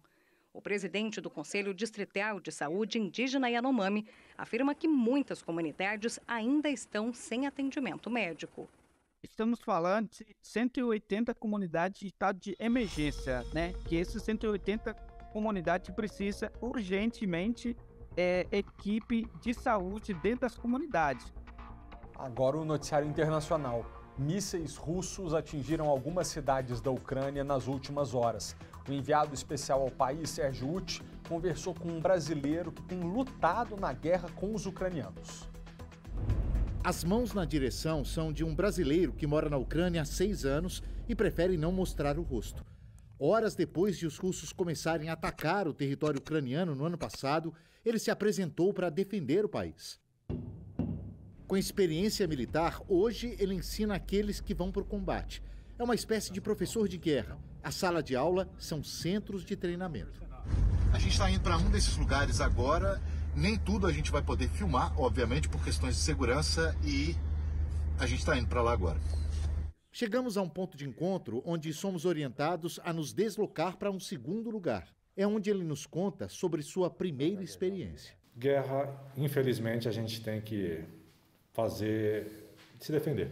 Eu posso dizer assim. Então, por legítima defesa, a gente tem, às vezes, que cometer isso. Você matou soldados russos? Sim.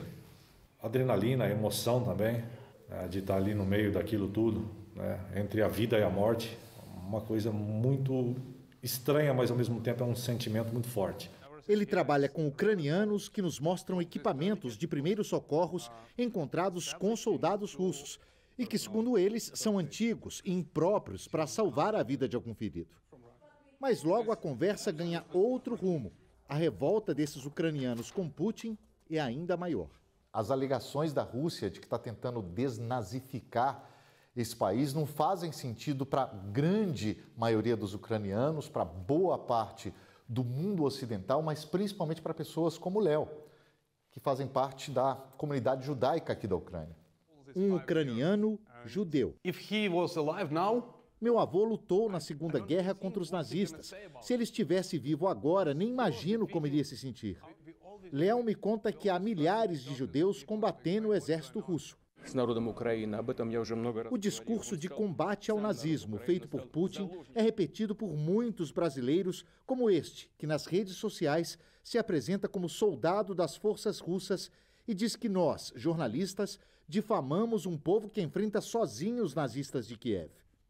Pessoas que dizem isso não são abençoadas, não têm espírito, têm baixa energia. Putin é um sujeito que destrói. Alexandre é outro ucraniano da comunidade judaica e também instrutor militar.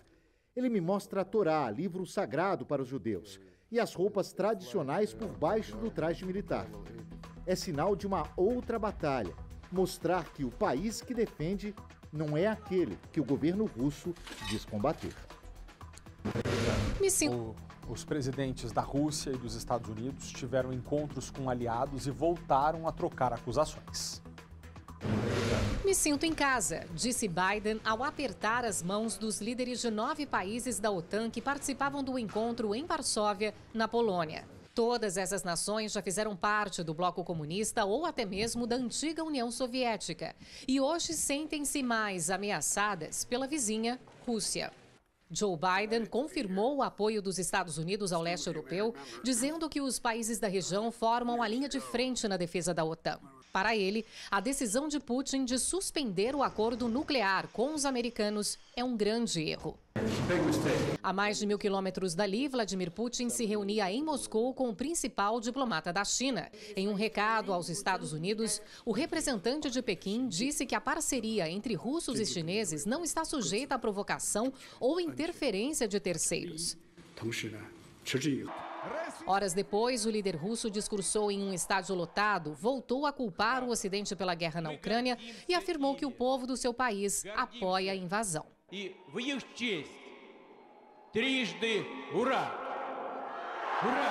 Em entrevista ao SBT, o porta-voz do Departamento de Estado, Christopher Johnson, afirmou que as visitas de Joe Biden a Kiev e à Polônia refletem o apoio dos Estados Unidos aos ucranianos pelo tempo que for necessário. Sobre a proposta feita por Lula enquanto ele esteve aqui na Casa Branca de incentivar as conversas entre Rússia e Ucrânia, o porta-voz respondeu que alguns princípios precisam ser respeitados. Para os Estados Unidos, é importante que qualquer solução para terminar com esta guerra seja uma que respeita a soberania e a integridade territorial da Ucrânia. O porta-voz também comentou a posição diplomática do Brasil junto à Rússia e sobre as sanções. Entendemos quando outros países tomem outras posturas diplomáticas em relação a este conflito. Vamos continuar dialogando com o Brasil, com todos os outros aliados na região, para ver quais são os pontos que podemos trabalhar em comum e onde podemos identificar outras linhas de esforço para terminar com este conflito. Tomara que o quanto antes, né? De volta ao Brasil, a Imperatriz Leopoldinense é a grande campeã do Carnaval 2023 no Rio de Janeiro. A escola usou a literatura de cordel e a cultura nordestina para contar a vida de Lampião, o mais famoso dos cangaceiros. Nervos à flor da pele. No desfile, os sambistas tiram de letra. Já na apuração... Esse momento aqui é o pior, é o mais difícil. A fé não pode faltar. Deixar cantar as notas aí, se Deus quiser cantar o samba com muita força no final com o título de campeão, se Deus quiser. Vale tudo para tentar driblar a ansiedade. Um pouco de amadurecimento também e a presença de estar aqui para torcer, para vibrar. A cada nota, alegria ou decepção. 9,5. A disputa foi acirrada e 3 escolas despontaram logo no início da apuração: Grande Rio, Mangueira e Imperatriz, que assumiu a liderança absoluta a partir do 4º quesito. Até que cerca de 1 hora e 15 minutos depois veio o resultado. É o fim de um jejum de 22 anos. Com a vitória de hoje, a Imperatriz Leopoldinense conquista o 9º título da história no grupo especial do Carnaval Carioca. Sem palavras, ano retrasado a gente estava no grupo de acesso, esse ano a gente é campeão do Carnaval. Não tem gratificação melhor. A Imperatriz venceu com 1/10 de diferença da segunda colocada, a Unidos do Viradouro. A verde e branca do bairro de Ramos levou para Marquês de Sapucaí um enredo sobre Lampião, o rei do cangaço. A escola usou a literatura de cordel e abusou dos elementos da cultura nordestina para retratar a vida, as aventuras e a morte do cangaceiro. A homenagem contou ainda com a participação da filha de Lampião, Expedita Ferreira da Silva, de 90 anos. A agremiação chegou a ser rebaixada em 2019, mas agora só tem motivos para comemorar.